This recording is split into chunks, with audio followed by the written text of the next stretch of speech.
The long-awaited video is finally here. We are going to be talking about The Odyssey by Christopher Nolan. Today's date is actually July 15th. I was kind enough to be invited to a pre-screening of the film here in London that took place last night. I spent the entire time taking notes in my little notebook, and I am ready to tell you exactly what happens in the film, but also my thoughts and feelings about everything. But who am I to even get this invite to the pre-screening in the first place? Who am I to talk to you about classics and the Odyssey and Homer? Well, my name is Erica Stevenson, in case you were tuning in for the first time. I am a classicist and I have a degree from NYU.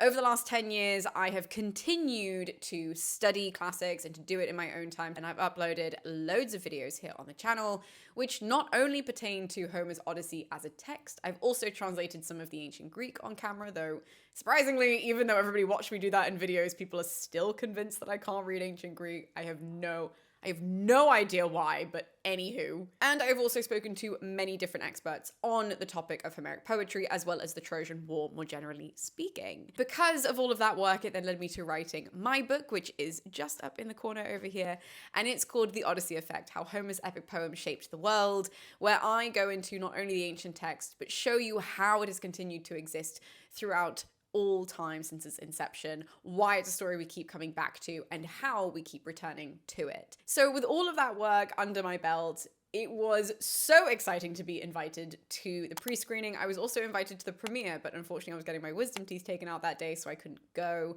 I massively appreciate everybody's work in the industry who has really wanted to include me in this. And so because of that, obviously I am here to then pass on my knowledge about the film and about the changes that were made or the differences and all of that kind of stuff in this video. But it goes without saying, and you guys should obviously know this, that because we're going to be talking about the film, this is not spoiler free. There will be spoilers ahead. So whether you have watched the film or not, you can obviously watch this video. But if you have not watched the film, just be aware that I'm going to be telling you the entirety of everything that has gone on. I am not going to spare details, as much as I have at least taken note of.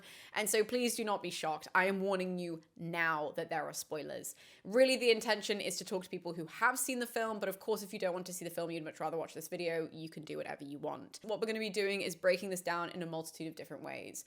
After this introduction, I am going to be taking you over to my whiteboard, which has a bunch of photos on it, and I'm just going to be talking through more so what I would say is the public-facing element of this film, which is the casting, the cinematography, all of those things that we've already seen glimpses of. That's all going to be on the whiteboard. I'm just going to tell you guys what I thought about those things in the film, as well as how I thought about them initially. And then after that, we're going to return to this desk and I'm going to be telling you sort of beat for beat what happens in the film in three main ways. First things first, we're going to be talking about the order of the film, how it's done, why it's done that way.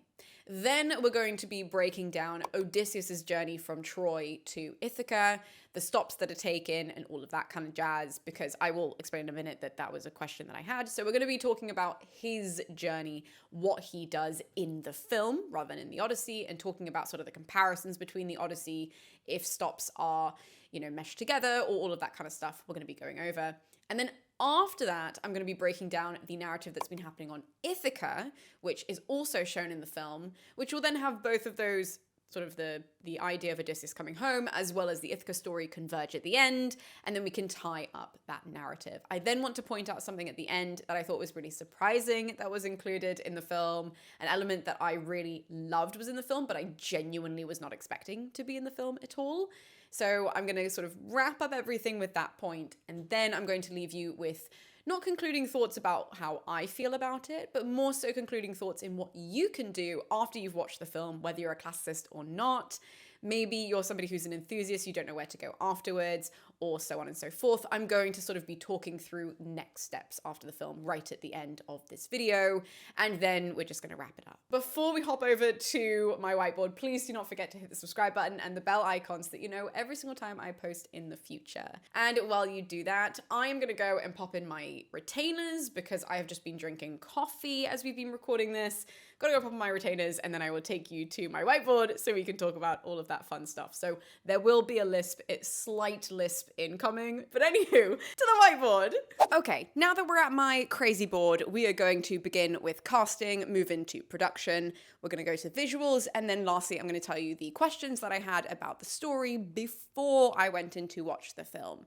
And that's important because then I'm going to tell you what actually happens in the film, but it's just sort of so that you can know like what I was thinking before I walked into the cinema, before I sat down. What are the things that I was like, I wonder if they'll do this, I wonder if they'll do that. So when we're looking at the casting itself, this is obviously one of the main points of controversy online, and I have not said anything about it. Despite me doing a video breaking down Helen's ancient Greek, I did not say if I thought Lupita Nyong'o was a good choice. I didn't talk about any of the casting whatsoever. And the reason is because I wanted to go to the cinema and be convinced. Right? I really wanted to walk in there and be like, you know what? My mind is open. Maybe Matt Damon really is Odysseus. Maybe Charlize Theron is Calypso.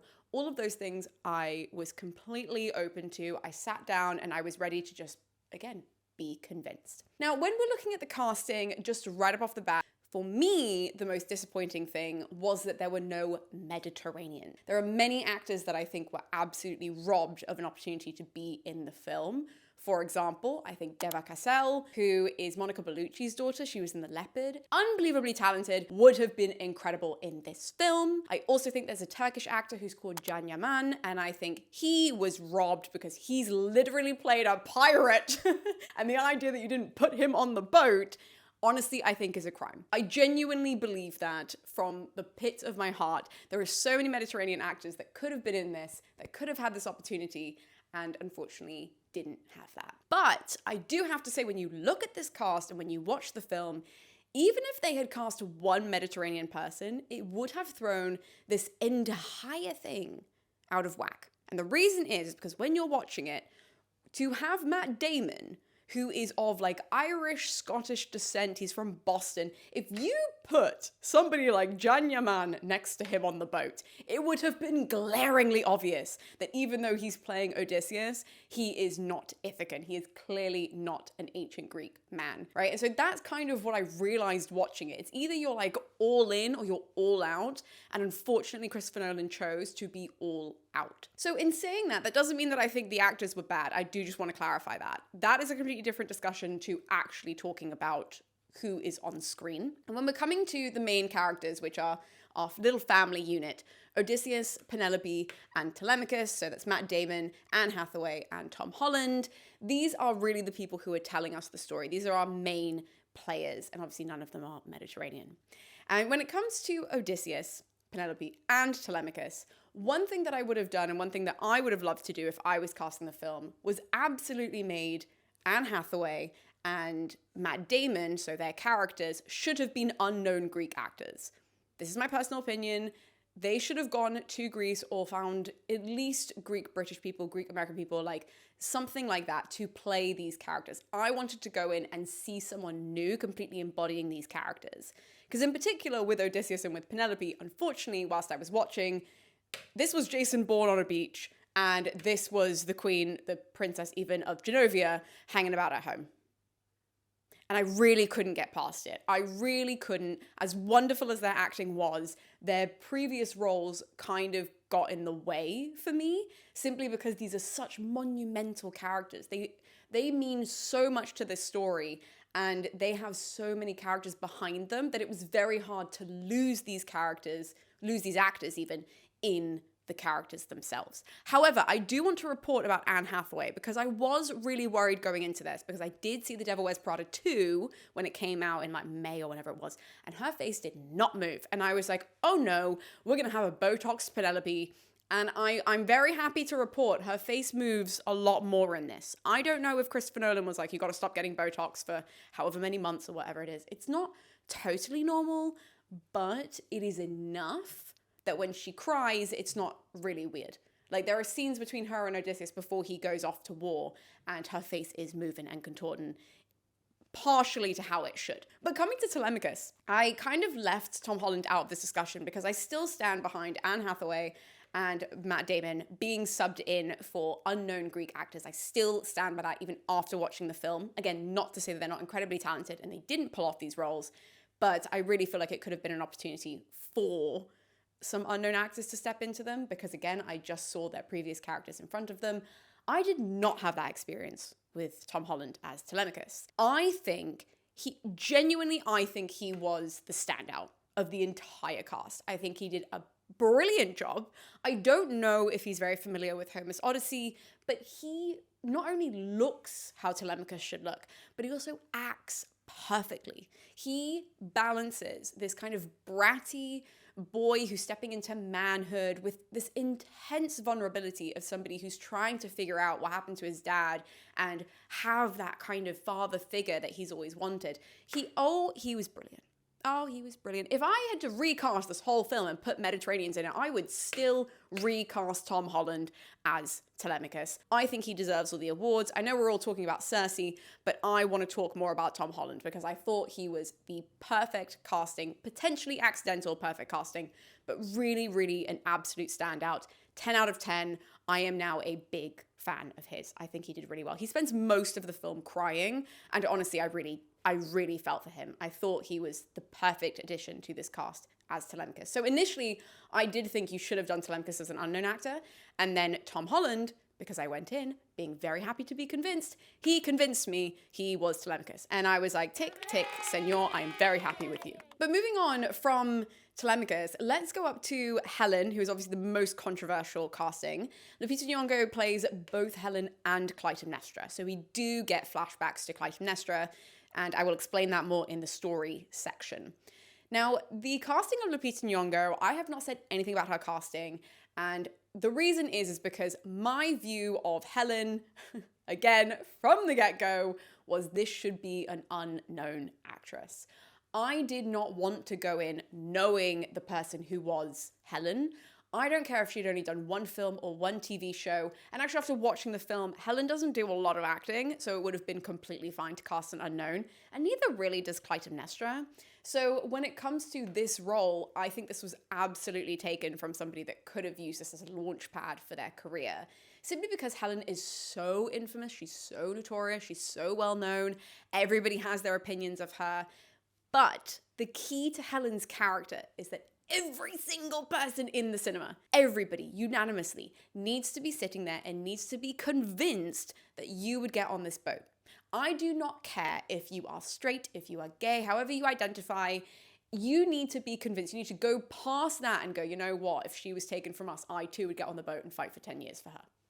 Right? That is the purpose of Helen's character. She is beautiful, but she's also very feisty. She is such a savage. She's so wonderful.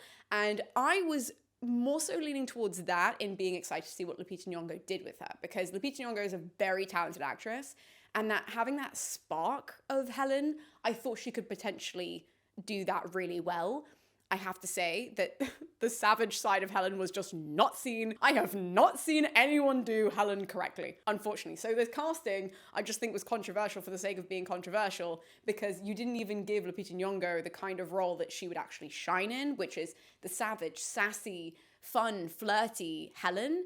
We didn't get that. Unfortunately, Helen in modern adaptations of the Odyssey tends to be muted. She tends to be very quiet. People kind of envision her as being this like passive character in the background, and that's just not the case. It's not the case in the Iliad. It's not the case in the Odyssey. We don't see her, in case you're wondering, we do not see her drugging her husband in this Odyssey. I will explain in the story why that is, because I realized as I was watching it, oh, that's actually probably a very good reason as to why that is. But even when it comes to Clytemnestra, she's only very briefly in a flashback. So again, not really all that. Like, we didn't really give Lupita Nyong'o a lot to act with, is what I'm trying to say. And so therefore, I do kind of feel like she was set up to fail. I feel like she was cast so that people would be like, I can't believe that Helen is Lupita Nyong'o. And then we didn't give her a character that she could play with. However, I would have loved to see an unknown actress in this role. And the way that I personally would have cast this is I would have just found someone completely new who had all the features that I would have done like a poll ahead of time, you guys. I would have polled as many people as possible and it would have been like, what are the most beautiful features on a woman?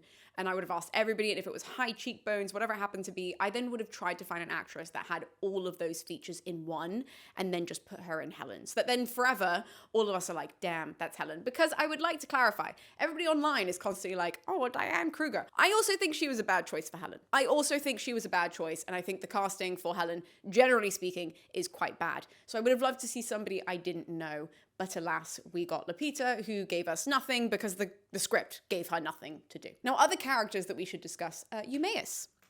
Eumaeus is the swineherd on Ithaca, and actually he gets a much bigger role in this than in the Odyssey. And that's something that I really liked. I thought that was really cool that Eumaeus is brought forward, simply because when we have a character like Eumaeus, oftentimes what they'll do in retellings is they'll just keep him to what he does in the Odyssey.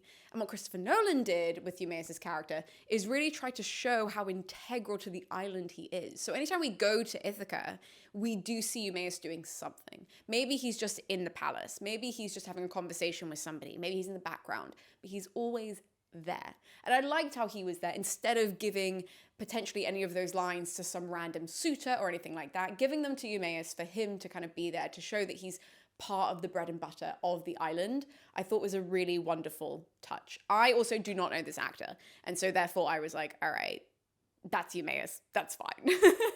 Moving on though to Calypso, we have Charlize Theron, who plays our nymph on Ogygia, who holds Odysseus captive. Now, this is kind of where I then stray from the conversation about casting online, because when it comes to Calypso, and especially when it comes to Circe, I think that because these characters are deities, even though they're not gods necessarily, like they're not one of the Olympian gods, but they are still godly, these are characters who didn't have to be Mediterranean. They could have been from everywhere. This is kind of where you get your diversity and where you're allowed to throw in your diversity of just being like, oh, okay, this person's really hot, or they embody the character. That's completely fine. I have to say, Calypso is a central character to this story, to this film, to Nolan's version of the Odyssey. She is central, and yet she doesn't really act all that much. So Calypso is kind of always there. Again, I will explain this in a hot second. She's kind of always there, but she doesn't really do anything. She just asks Odysseus a bunch of questions. And so therefore, yes, having a really beautiful woman, she's also dressed in a net. I don't know why she's dressed in this. I think it's supposed to be because she fishes. And this is like, oh, look at her, she's fishing. She's wearing a net that potentially she had once fished with. She's a deity. I don't know why she's not in like beautiful robes and can snap her fingers and she can weave a nice... I don't know why that's not part of her story, but regardless of that. Because Charlize Theron doesn't do a lot of acting, and because this character is just beautiful, I think you could have put anyone in it. Like, so the idea of Charlize Theron, I wasn't like, oh, it was her or no one, which is how I felt about Tom Holland. I kind of felt like she did a good job, but if it was somebody else who was just as pretty, I probably would have left the cinema and thought the exact same thing. Moving on though to a different deity, we have Circe. So Circe is a character that I know people keep talking about, especially this actress's portrayal of Circe. I think she was really good. She was a completely different Circe to the one that I would think would be portrayed. I was surprised with this only because the rest of it was so creative that I was surprised with this version of Circe, which I will explain in the story section. But I didn't mind it. I thought it worked with the film and with the world. And I think she did a good job with what she was given. I think she was really wonderful. She wasn't the standout compared to Tom Holland for me, but I do think that she was really, really good in the role that she was given with the script that she was given. I do have views of Circe and how Circe was used, and I think within this world it made sense, but it still was kind of, I walked away being like, oh, it's not really my Circe. But that's always going to happen because I'm a classicist. A lot of things are not going to be my version of things, and I just have to be okay with that. Now, moving down into Athena, interestingly, this is Zendaya. Zendaya's character is so interesting. We'll talk about that when I sit back down. But to have Zendaya as Athena, it's funny that Lupita Nyong'o got a lot of backlash, obviously, for her skin complexion, and Zendaya got nothing, despite also having a different skin complexion to Matt Damon, though everybody kind of has a different skin complexion to Matt Damon because he's like Irish and Scottish from Boston. But anyways, the character of Athena I think was really interesting. I do have to say this costume kind of bothered me only because it really is giving Dune. And that wasn't just me saying it, that was also like my plus ones and my friends who were also, I'd be messaging a bunch of people who were also watching the screening, and they also agreed this was giving a lot of Dune. But it is explained at the end of the film, so that's fine. I thought she was good. She didn't really have very many lines. She was literally just kind of there. She would sometimes walk from like one place to another, and then Odysseus would follow her, or maybe she'd say a couple of things to Odysseus, and like that was it really. So considering she didn't have a lot, I still thought she was good. But I'm also a fan of Zendaya and Mr. Zendaya, in particular after this film.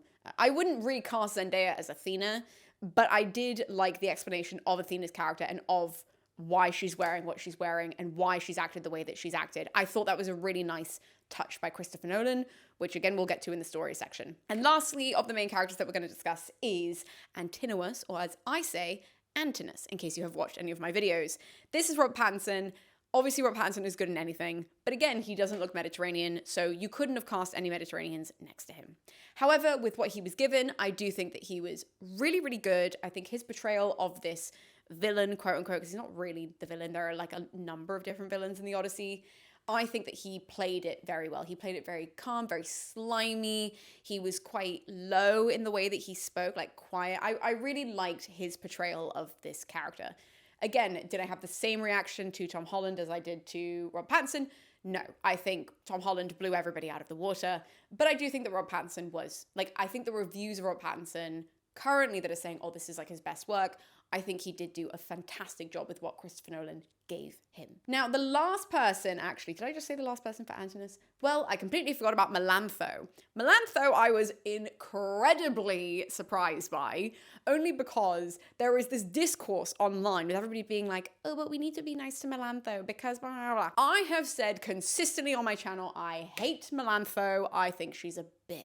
And I will die on that hill. I will not move from that. I do not like her in the Odyssey. I think that she's really rude. And it's not because she's sleeping with the suitors, because yes, there is the whole discussion of like, well, she's an enslaved woman, so she's going to get raped by the suitors. Consent doesn't exist for a character like this in the ancient world. The reason why I hate Melantho is because outside of that, she's also just really rude. She's always yelling at people, especially the beggars that come into Ithaca. She's making fun of them. She's like doing all of the abuse stuff that all the suitors are doing. And I'm like, no one made you do that though. You're just rude and you're allowing this moment to voice your rudeness and for it to be okay. So you can be, oh, the suitors. No, you're just a dick. So Melantho, played by Mia Goth, this Melantho was also a dick, which I really liked because it felt very validating for me as somebody who's always read the ancient text that way. And now that I always see this discourse online of Melantho being like misunderstood, which I disagree with, the idea that we got a bitchy Melantho, I was like, hell yes. Me and Christopher Nolan on the same wavelength about this character. And I think Mia Goth, she played it well. She didn't really have a lot to do, but I do think that I just really liked the character. I think anybody who would have done that character the way it was written, I would have liked. So moving on into the production, let me extend this. Moving on to the production side of things, we have multiple locations that were used in the film in order to bring this story to life. So first things first, let's go with the most obvious one, and that is that a lot of the film was filmed in Greece, mainly in the Peloponnese region. So obviously when we have these sweeping shots of Greece, it's incredibly obvious that we're in Greece. It is beautiful, it is stunning, the landscape is crazy. And this is where sort of we see the palaces of like Ithaca, all of that kind of stuff. Anything that is based in Greece in the film is, okay, actually as soon as I said that, I realized the underworld and all of these sorts of things on the journey. A lot of people just assume the whole boat journey is done in Greece. It's not. But anything like a palace or any of those sorts of things are done in Greece. And it is incredibly obvious. It looks stunning. We love that. So we have Greece as the first one. And the immediate opposition to Greece is the set that is used for Troy, which is Morocco. Technically not a set because it's a real place. The location used for Troy is Morocco. Now, as you can see, they are starkly different in color. And this is really important because the way the film is done is so much of like, they're just telling a story and then there'll be a flashback, or somebody's experiencing something and then there'll be a flashback. And to have the color difference is hugely helpful for that, especially if you don't know the story itself, like you don't know the Odyssey. This would have been incredibly difficult to follow if it wasn't that obvious. Now, Morocco is a beautiful location, but I do have to say my only qualm with this is that Troy just looks very sandy. It's all this color. There's no decoration, there's no nothing. And I was a bit like, well, why don't we have nice statues? Why don't we have nice things? It's just sand. And then they burn it all to the ground anyways. That was my only issue. And that's just me being a nerd. I do just want to clarify that. So I don't think a lot of people would have necessarily thought of those things because, like I said, I think it was just used as a visual contrast to Greece so that we're really aware we're in flashback mode. But yeah, as a nerd, I was a bit like, could have had some gold in there. Could have done any other metals, to make it like pop, sizzle. Not in Nolan's world. But aside of that, we also did have some scenes done in Italy, so more Mediterranean locations. On Sicily as well as Malta, there were multiple scenes that were filmed in caves and all of that kind of stuff. So Polyphemus in the Odyssey, we do believe that Polyphemus is set on Sicily because there are lots of other ancient authors that do theorize that. And so the idea that they went back to these islands to film those scenes, I think was really wonderful. And it's really obvious when they're filming like in the Mediterranean versus when they're not filming in the Mediterranean, which again, I thought was a nice contrast because the film is so long. And when you're watching it, you need to have that array of emotions. You need to understand the scope of time, but also you need to understand the scope of location because Odysseus goes very, very far on his journey. Two of the other places that we filmed that are real standouts visually, one is Iceland for the underworld. This was so well chosen. I cannot stress that enough. Like, I was completely obsessed with the underworld scene. I will unpack that more in a bit, but I just think this was the perfect location. I think everything about it was perfect. It was ghoulish, it was dark, it was flat compared to like the hills of Greece, or even Troy was quite hilly, or even then when we go to Italy, we've got all the caves. We then have this flat land of Iceland, and that is where the underworld is. Oh, brilliant. Don't know how they found that place where they filmed, but it was perfection. We then have the last memorable place, which is Scotland. And this is where Circe is based. Her little hovel is in Scotland. And also some of these sweeping shots of the men when they're really struggling on the boat. Those are from the coast of Scotland because it is absolutely beautiful up there. And the coastline of Scotland it really does evoke danger. Like, it's not as, Greece has lots of like bays, so does Morocco. It's like lots of bays that you can kind of just like roll into. And then you go to Scotland and it's like rocks everywhere and it's beautiful, but it's a harsh kind of beauty. And so I think that all of these locations together really kind of showed you the world. It did show you that Odysseus is outside of Greece. He's outside of his comfort zone. We are not in Kansas anymore, Odysseus, and that is certainly what these two locations gave us. Now, I did want to highlight when it comes to the production, whilst we talk about as well casting, is looking at these 2 points, because obviously the discussion online is that there were no Greeks in the film. It's really upsetting, all of this kind of stuff. However, I do want to give credit where credit is due. And the credit that's due is that Christopher Nolan did use local production teams in every single location. There were lots of Greeks, there were lots of Italians on these sets, and they were actively a part of this story. Now, the reason why I wanted to highlight that is because so often we look at the cast and we just say that represents diversity or it doesn't represent diversity. And we are very rarely looking behind the camera to see who are the people that are there, who are the people that actually made this project happen. And a lot of those people were from these locations and they actively gave parts of themselves to this story. Now, obviously you can argue, well, that is more cost efficient for Christopher Nolan. Of course, he's going to do something like that. Yes, you can say that it was just for money purposes, but I would like to believe it was also a way of including everybody in this story. I would like to believe because I like to be positive and I like to give credit, and so that was me potentially fishing, but I still wanted to point that out to you guys, as well as also this note that I found on US News, which is that the Greek government were actually super excited about Christopher Nolan coming to film in Greece. Now, something you should be aware of if you don't know, Greece, not a very wealthy country. I go to Greece all the time and they really rely on tourism. So considering their lack of money, they actually approved 6 million euros in subsidies and tax rebates to support local production of the Odyssey film. It has been said, again, this is rumors because I couldn't find an actual reputable source for this, but it's been said the Greek government wanted to give more, but obviously they don't have the means.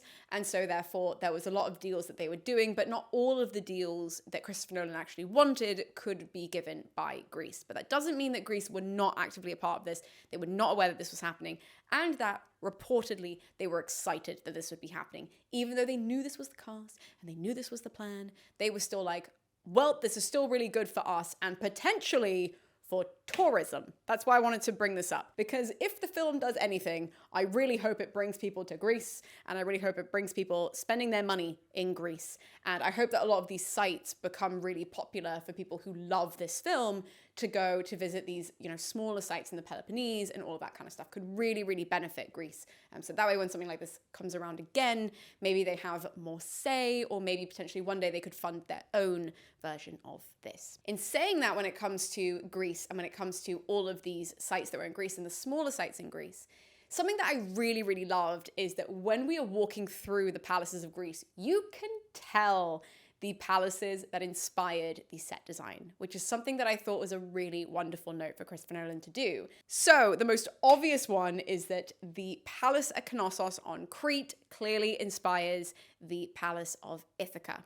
Now, this is incredibly obvious. This is not me nitpicking small details, but when they're walking through Ithaca, you not only have the massively red walls, these beautiful, absolutely beautiful wall paintings, but you also even have the columns that are exactly the same and what archaeologists have reconstructed as the columns as what they would have been in Knossos.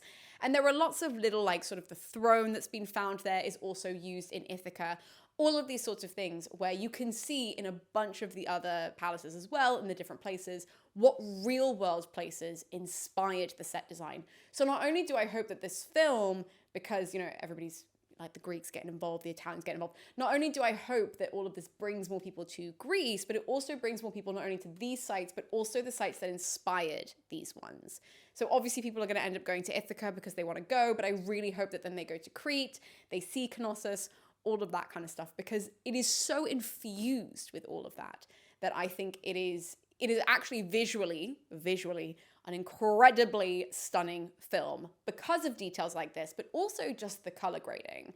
I think that the trailer really did absolutely nothing to show us what the color grading was going to be. It seemed like it was really dark and it seemed like it was really dull. But I can tell you that this film is vibrant. It might be literally dark sometimes. So the Palace of Ithaca is literally dark, but that does not mean that the walls are not red. It does not mean that we don't see glimmers of gold. They are there, and then in the daylight we have these incredible shots, like the sea in comparison to the boat and the sails. It is to die for. Genuinely, when you're sitting in the cinema, I was like, okay, even if this ends up sucking, this is still immensely beautiful to look at. So as you can see from the shot below, which has the Trojan horse in it, this looks really dull compared to that, but this is a screenshot from the trailer, whereas this is, I got this from online anyways, but still, this is much more reminiscent of what it's gonna look like. This, I feel like this screenshot from the actual trailer just doesn't do it any justice. Equally so this is Troy burning, so this is what Morocco looks like on camera. And I think probably this is done not only to contrast with Greece, but also because when you set it on fire, there's this massive contrast to the sky and how dark it is, but you can still see the buildings. I think there was a lot of artistic decisions made with Troy being in Morocco. But I do think that this city, even though I was annoyed that it was just sand, basically, or it's made to look like sand and rock, and there's nothing glimmering on it, I do think that there is clearly a motive for that. And also, again, like I said, it's there to contrast as well with other scenes, like this scene in the forest. I really liked this scene, visually speaking. I think you have the clouds in the background that are low and the fog and all of this. It is objectively just stunning. And this is from the underworld scene. So where I mentioned that it was filmed in Iceland, the underworld scene is so dark, but it's also just really gritty and dirty. As you can see on Elliot Page's face, there is just a bunch of dirt and mud, and that's because I think this is genuinely one of the best adaptations of the underworld that I have ever seen with regards to Homer. And also, just that you guys know, Elliot Page There was a lot of discourse online. Oh my goodness, Elliot Page plays Achilles. How could they? And then we heard, oh, they're not Achilles, so that's fine. But now they're Elpenor. Elpenor does not make an appearance in this film. Elliot Page plays Sinon, in case you didn't know, or as they call him in the film, Sinon. So that is who Elliot Page plays, and Elliot Page comes forward in the underworld to give us a little word. But that is the thing. When it comes to the visuals of it, all of this kind of matches. The only thing that doesn't match, the only thing that stood out like a sore thumb, that I was like, this needs to disappear. This needs to go. It actively bothered me the entire time that I was watching it. I kind of get behind everything else. I was like, okay, well, there's a reason behind this, whatever. I've explained this all to you. This Trojan horse. I hate this thing with every bone in my body. It was distracting. I hated it so much. Hear me out. The reason why I hated this horse is because when I first saw photos of it, this is a deeply impractical design for the Trojan horse. You cannot convince me that people in a war camp that were planning on hiding in the belly of the horse were like, yeah, we'll design it bucking. It makes no sense. But again, I went to the film and I was like, all right, convince me. It didn't convince me. It didn't convince me because then this horse is like buried in the sea. I don't know why that is, because if they buried it, why wouldn't they just put it on the shore? Like, they know the tide of, they've been there for 10 years. These people know what the tide looks like on the coast of Troy, and they were like, oh, we'll just leave the horse in the sea and we'll leave it upright in the sea. So all of us are hiding in the belly. And by the way, in case you're wondering, yes, everybody is like sitting on top of each other because they do have shots inside the horse. They're all sitting on top of each other in the horse while it's upright. And then obviously to bring this stupid horse into Troy, they've got to lay it down and then roll it on these the tree trunks, which is accurate, so that's good. But they're, rolling this large thing on its sides, then all the men end up like, why wouldn't you just build a horse that was standing? I can't believe I'm saying this, but why wouldn't you build a horse like they did in the Troy 2004 film? It doesn't make any sense. I feel like I missed something with this, and it just was deeply, deeply illogical. I think it was just done so that Christopher Nolan had a different kind of horse than Troy. You also can't convince me that something this polished was made in a war camp. You just can't. It was so distracting on camera. It really felt like it was not wooden, and it was just kind of like molded that way, almost like it was plastic. I don't know how else to describe it, because then when these, like, you can see, there are these like scrapes, clearly when they're bringing it into the city, some of the wood has scraped away, so then it's like white underneath it, and it's just supposed to be like a pale wood underneath it, but it kind of looks like when you stain something wooden, like when you have like a wood stain and underneath is like, this really pale wood, and then on top is this like darker wood, and then it just kind of like rubbed away. Like, it didn't give wooden, it gave design to look like wood, but being deeply impractical and just trying to look different. I really was hoping by the end of the film I would be convinced that this horse made sense, and I can conclude that I did not feel that way at any point. And actually after the film, I was even more angry about it, because the more that I thought about it, the more I was like, why would you do this? It really stood out like a sore thumb. I do not understand. I still will never understand why it is done, but alas, that is the horse that is used in the film. And then as you can see, there's like this little hole here. So then all of them, as they're sitting on top of each other, would have had to crawl down. Like, I just don't understand it from like an engineering perspective. That's not saying I'm an engineer, but I don't understand it design-wise, engineering. It's deeply, deeply illogical. But minus that, we should move on to story before I go back to my desk, turn on the lights again in my room, and we can actually unpack what the story is and what we go through. Because prior to going into the film, there were a number of things that I was questioning. For example, I did not know if we were going to get the full story of the Odyssey or we were going to get Nolan's version of the Odyssey. And by that, I don't mean, are we going to get an adaptation? Of course, we're going to get an adaptation of the story. I went in knowing Nolan is going to pick and choose what he puts in. What I mean is, are we going to get something that is really reminiscent of Homer, where I can see Homer in it? Or is it going to be very loosely inspired by Homer, and it's going to be Nolan piecing together what he thinks is the Odyssey, right? And I will answer that question when we sit back down. But that was a big question that I was going in with, along with, is it going to be told linearly? So this is something that we never ever get when it comes to the Odyssey retellings. I've mentioned this multiple times on the channel. we never really get people telling the story as it's told to us in Homer. What we get is people telling it to us in a linear way. So they start on the shores of Troy and they walk us all the way back to Ithaca. And something that I've mentioned a number of times is how important it is that Odysseus is telling us the story and that the story is structured as present, flashback, present. So I was really concerned with these, along with, is it going to end with book 23 or book 24? This is something that I know a lot of people, when they're not super into ancient history, aren't really aware of, but there was massive debate in the ancient world of whether the Odyssey ended in book 23 when Odysseus reunites with Penelope, his wife, or whether it ends with book 24 when Odysseus reunites with his father. And people agreed or disagreed on which one the correct ending was. Even when we go back to the Library of Alexandria, we know that they were hotly debating it. So I'm always curious to see where people go, where they think the story logically ends, and how they want to tie up this journey, this homecoming of Odysseus. But also we obviously have Telemachus's little story, and I didn't know, even though I knew we were going to have Menelaus, I knew that we were going to have Helen, I didn't know if we were going to get the whole Telemachy. I did not know if actually Telemachus was going to be in Sparta or if we were just going to hear about him being in Sparta.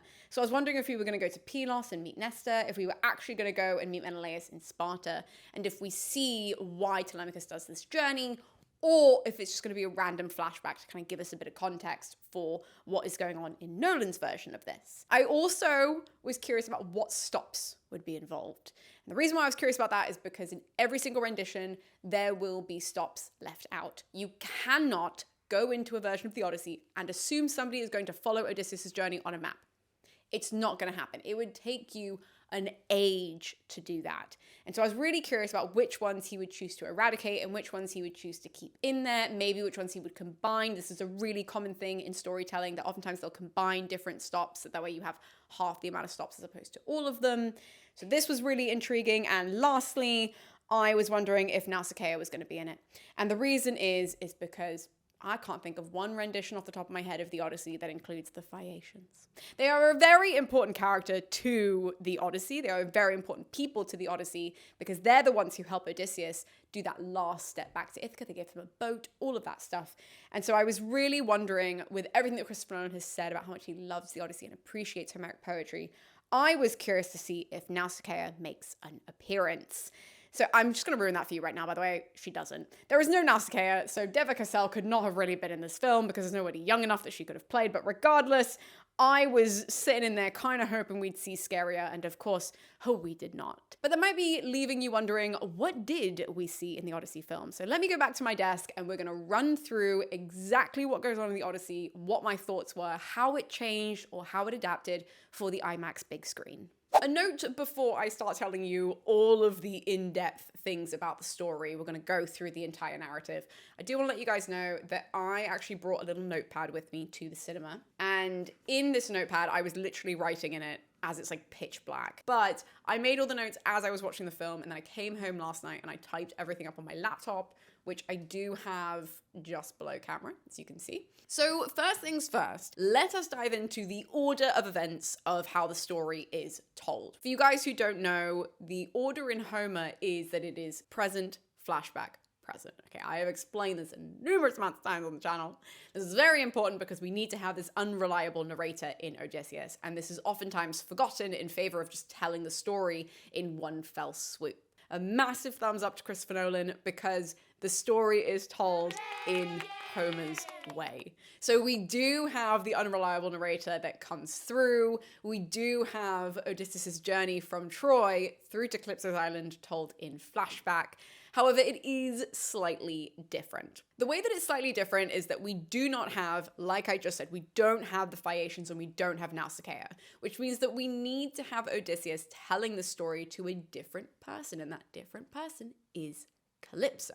So this means that we eradicate the Phaeacians, we eradicate that whole stop. We do not have Nausicaa, we don't have the laundry instance, we don't have any of those things. And instead we just kind of we sort of combine the Phaeacians with Calypso. Completely fine with me. This is also different because the flashbacks are not technically done in a really easy way like the Odyssey is. So when you read the Odyssey, it is literally just present and then the whole chunk is flashback and then we have present again. And that's not how the film is done. The film is constantly jumping between two timelines. A few timelines, I should probably say. One is Odysseus in the present, telling the story. One is then Ithaca, which is the same timeline, but it's a different geographical location. And then we have the story that Odysseus tells us, or flashbacks to Troy. But we also get flashbacks to Odysseus when he's younger, but on Ithaca. So I think actually of all of the directors to be able to take this on, it would be Christopher Nolan. He loves a good time jump. He loves a bit of a convoluted story. And I love that he really pushed for having this unreliable narrator trope that's going through. Trope is the wrong word, but you guys know what I mean. Having that theme run through the film, I really, really appreciate, because we very, very rarely get that. Lots of people just don't want to tackle it. And Christopher Nolan was very comfortable saying, no, we're going to do this. So really the story is structured in like 3 different sections. The first section is we are on Ithaca and we see Odysseus in flashback. So whenever we kind of like see, not necessarily mayhem ensue, but we see a suitor or we see Penelope or something, there is a flashback to something that Odysseus did. And it's all of the important scenes that we will need at the end, which is an element that I really, really loved about this particular rendition of the Odyssey. So for example, something that we get a flashback of is that Odysseus has this like party trick when people come to visit Ithaca. And the party trick is that he has this really stiff bow and he will string the bow and then he fires his, he strings? Yes, he strings the bow and then he fires the arrow. Can you tell I'm not an archer? But he then fires the arrow through the axe heads. And this is something that he does to entertain people. I liked this touch. This is not a touch that's in the Odyssey, but it's a really good way of telling your audience something or showing your audience something without having a character be like, by the way. So that way at the end, it has optimal impact. I thought that was really cool to have that right at the beginning of the film so that we know this is sort of like, he's very much the entertainer. People really like him, that kind of a thing. Really, really liked that. And another flashback that we get, which we need at the end, is we see Odysseus when he's on this like boar hunt and the boar attacks him and he gets a scar on his leg. So we see that flashback right at the beginning of the film.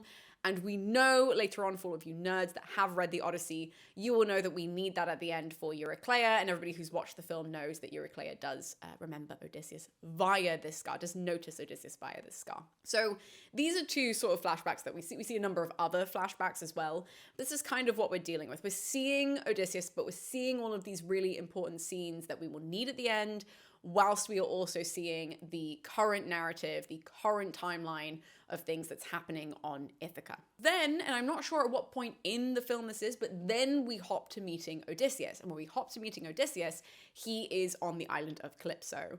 Now, he's not crying or anything like that, but this is when we get the big flashback moment of Odysseus telling us the story of how he got there. Okay, so I'll do a little bit more detail in the next 2 sections. But we, again, have more flashbacks, but now they're Odysseus telling us the story, and the flashbacks are purely from him. So the flashbacks of Odysseus on Ithaca are everybody else's memories of him, and the things that are integral to knowing about his character so that we can understand his return. And then we have these flashbacks from Calypso's island. And then the last section is obviously just when Odysseus goes back to Ithaca and he kills all of the suitors.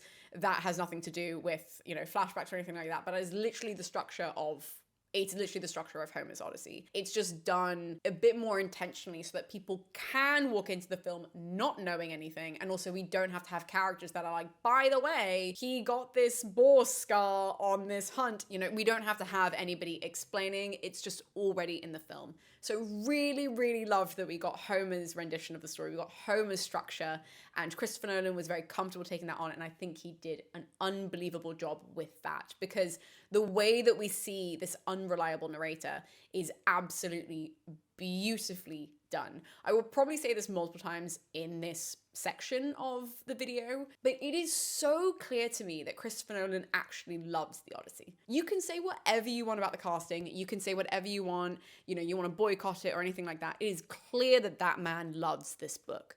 It is clear that he read the poem at one point in his life and fell in love and has been waiting for this opportunity and was just so excited and wanted to do it as well as he possibly could.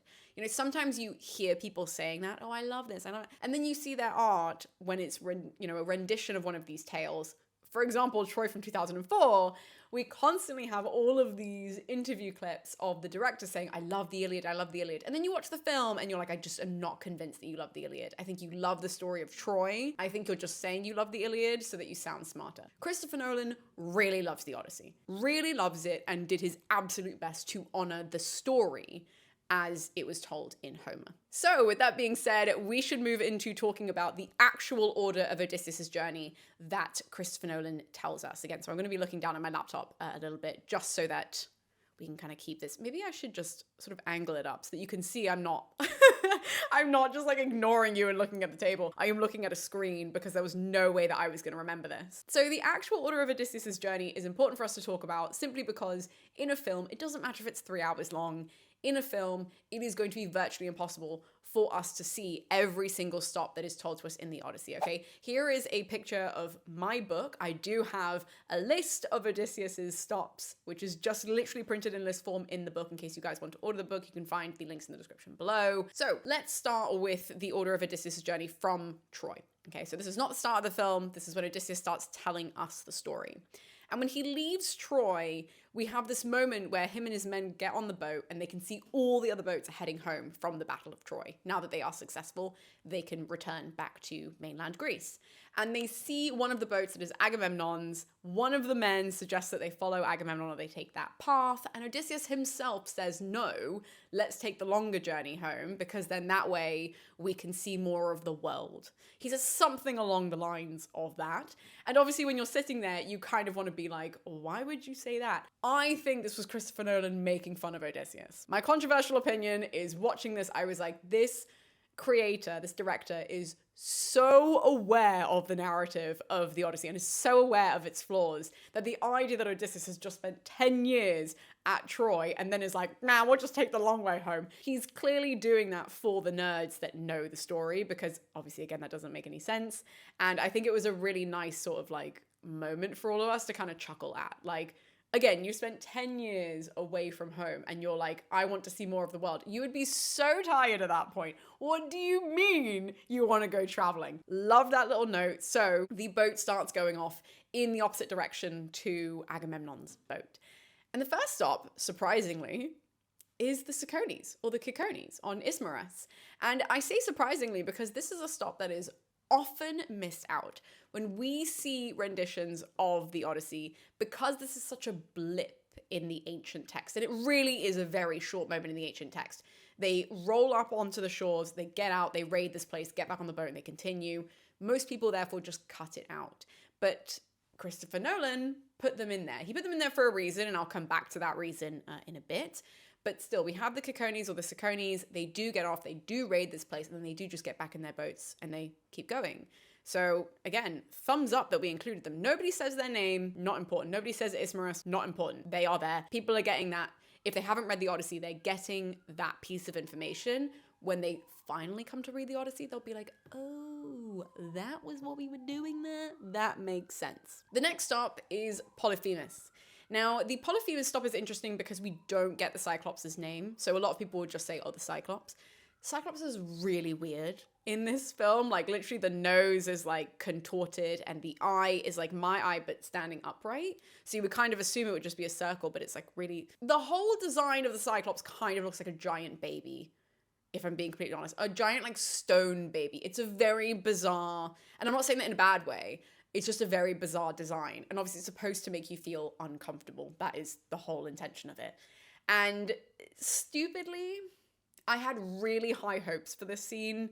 Not that it fell below those, but what Christopher Nolan did is he really tried to take the magic, a lot of the sort of magic out of this story. So we don't have a lot of the magical elements that you do see in the ancient text. And because of that, a lot of things do have to kind of be, I don't want to say muted, but they do have to be adapted for that.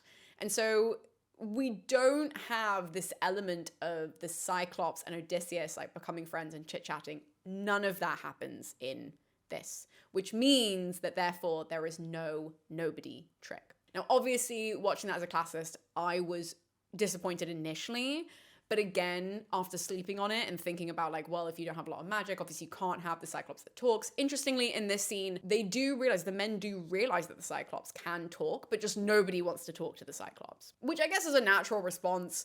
If there's like this giant creepy thing that is eating all of your men, you're not going to be like, I'll just have a little chat with him. Makes sense. I was upset that there was no nobody trick. However, let me describe the scene so that you guys can understand how he makes it out, or I can just remind you how he makes it out. So essentially what happens is that all of the men come onto the island, they then see a sheep. Odysseus is like, oh my goodness, sheep are part of a flock. Maybe we can get help if we follow this sheep back to its flock. All of the men follow this sheep and they end up in this cave where there is cheese. And so when they go into the cave, they start eating the cheese. There is one of the men that's like, let's not do this.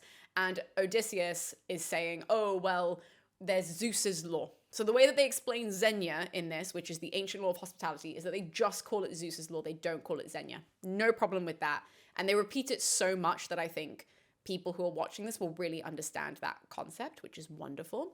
Anywho, so that's what he says. He's like, I'm eating the cheese because of Zeus's law. We'll just wait for the person who lives in this cave to come back. It will be fine. Obviously, the Cyclops comes back. All of the men are like, crap, we're in so much trouble. All of the sheep come running in. The Cyclops does exactly what the Cyclops does in the Odyssey, where he just kind of walks in, is like, what the hell are these little ants? Picks them up and starts eating them one by one. And we do watch this, like, in detail. This happens. After this, night falls and the Cyclops falls asleep. Odysseus and his men do think about killing the Cyclops, but there is one of them who kind of like realizes that something is off. Odysseus then looks over and is like, crap, we can't actually kill the Cyclops because the boulder is covering the door and therefore we would die in the cave. Obsessed with this detail. And so instead they decide to hunker down through the night and then hopefully the next morning they can escape. So all of the men are in there though. It's not like we have the envoys. So in the Odyssey, you have a group of men who are like down by the shores and then you always have a group of men that go off onto the island.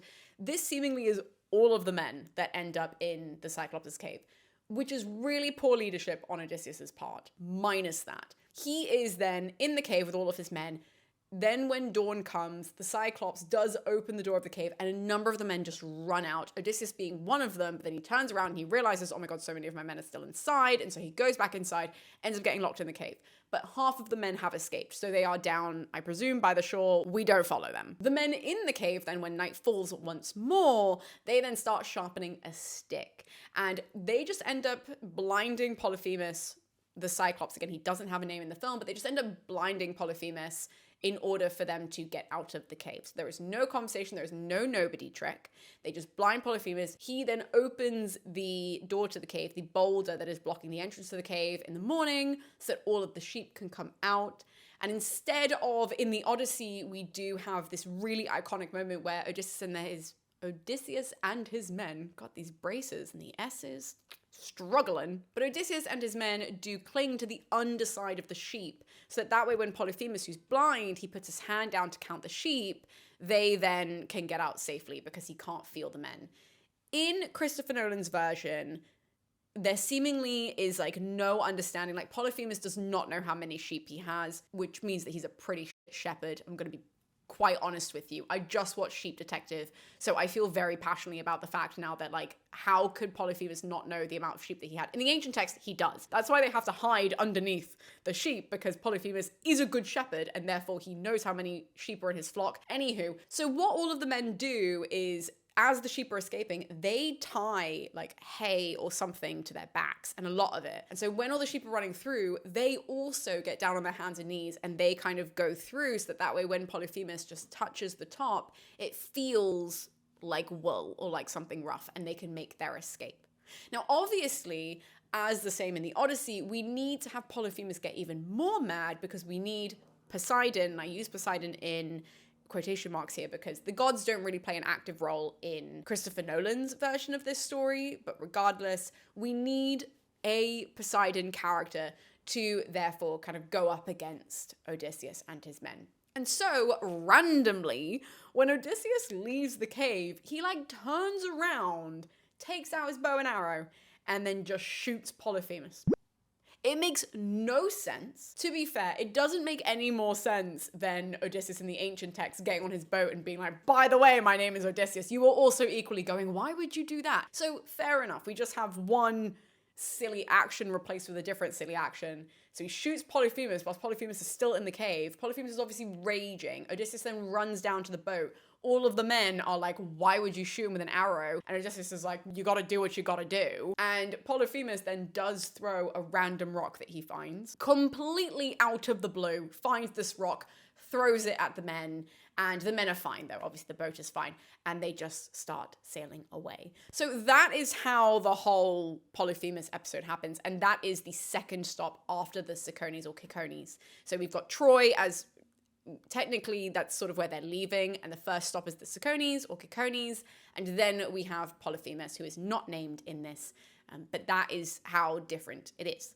Then the next stop is the Lystrygonians, again not named. Now it is important that I keep saying that they're not named because Odysseus is telling this story. It's very questionable of what he can actually remember and what he's kind of making up and what he's kind of like filling in the gaps for. So him not remembering the names of any of these things adds to that, and it makes that just a little bit more real for us who are watching to again lean into this unreliable narrator. So Lystrygonians, when they rock up to the Lystrygonians, all of the men get off. Again, we don't have separate groups doing different things. All the men just do everything. They all want to be involved. So they end up all walking into the forest of this new land, and when they walk into the forest, there is this young kid there.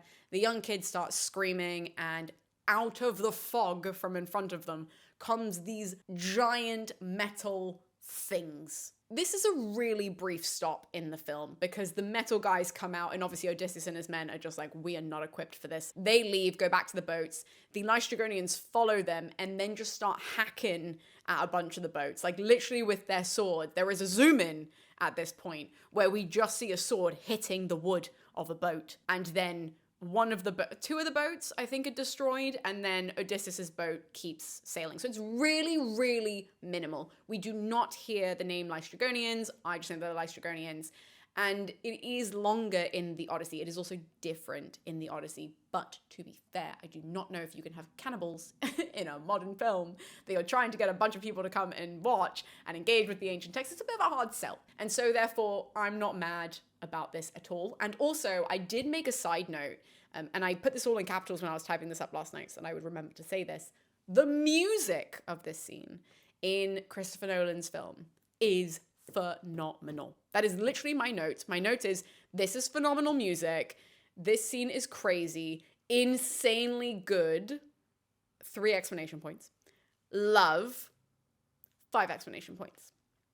I could not tell you for the life of me what the song was, but clearly if I made a note of that, there was a vibe going on that I was like, all right, the Lystrygonian music is where it's at, guys. So I really, really enjoyed that, even though it is so starkly different from the Odyssey. Again, there's no problem with things being different. I always say this on the channel. We can have moments of discrepancy so long as it works in your world.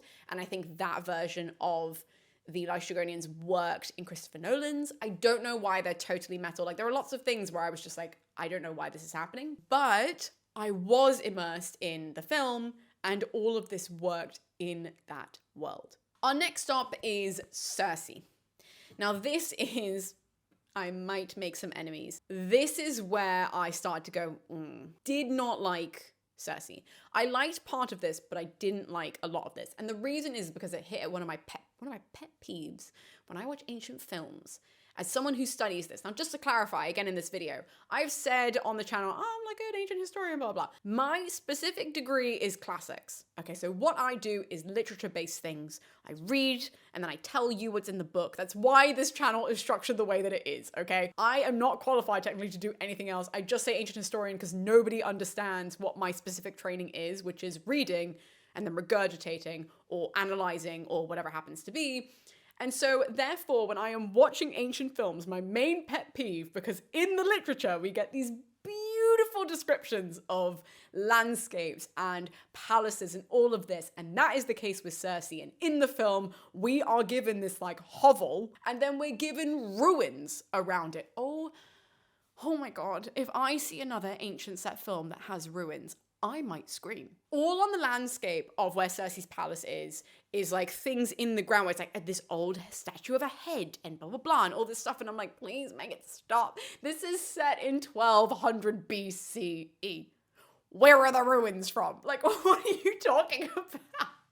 Oh, I hate it. So automatically when I'm watching this scene, I was taken out of it immediately. I understand that is a personal thing for me, but again, the point of this video is that I'm talking to you guys from my opinions. So literally my note here, which is copied straight from my little book, is Cersei, full stop. Hate where she lives, full stop. Really ugly, full stop. Not fit for Cersei of Homer's world. That is my note, because it just bothered the absolute bejesus of me. And I think the reason why it bothered me so much is because instead of leaning into, like, a word that I use constantly when I'm doing my summaries of Homer is that Cersei is a sorceress. Cersei is a sorceress. The lisp strikes again. So because of that, whenever I see her leaning into more witchy territory, it really bothers me. Because when you read the Odyssey, she is so grand and so beautiful and so elegant and put together. Like, you understand why Odysseus and his men would have stayed for a year. Like, it really does make sense when you're reading that text. But I think what Christopher Nolan was doing here was leaning into something very different from Calypso, which we'll get to.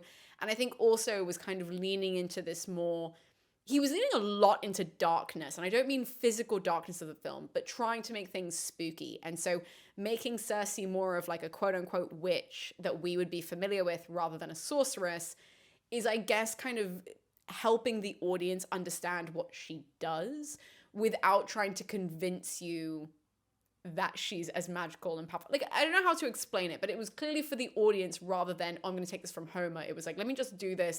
This is what the audience expects of a witchy person. This is kind of where they expect her to live. This is the kind of, you know, image that she's supposed to have. However, in saying that, there was an element of this that I really, really enjoyed. And when the men arrive to Cersei's island, all of the men, bar Odysseus, go to find help, right? So they go to cash in on Zeus's law, on Xenia, and they end up stumbling upon Cersei's house, right? You can't even call it Cersei's palace. It's just like this thing. It's this collection of rocks around a room. It's gross. So they all show up there, and obviously she turns them into pigs, much like she does in the Odyssey.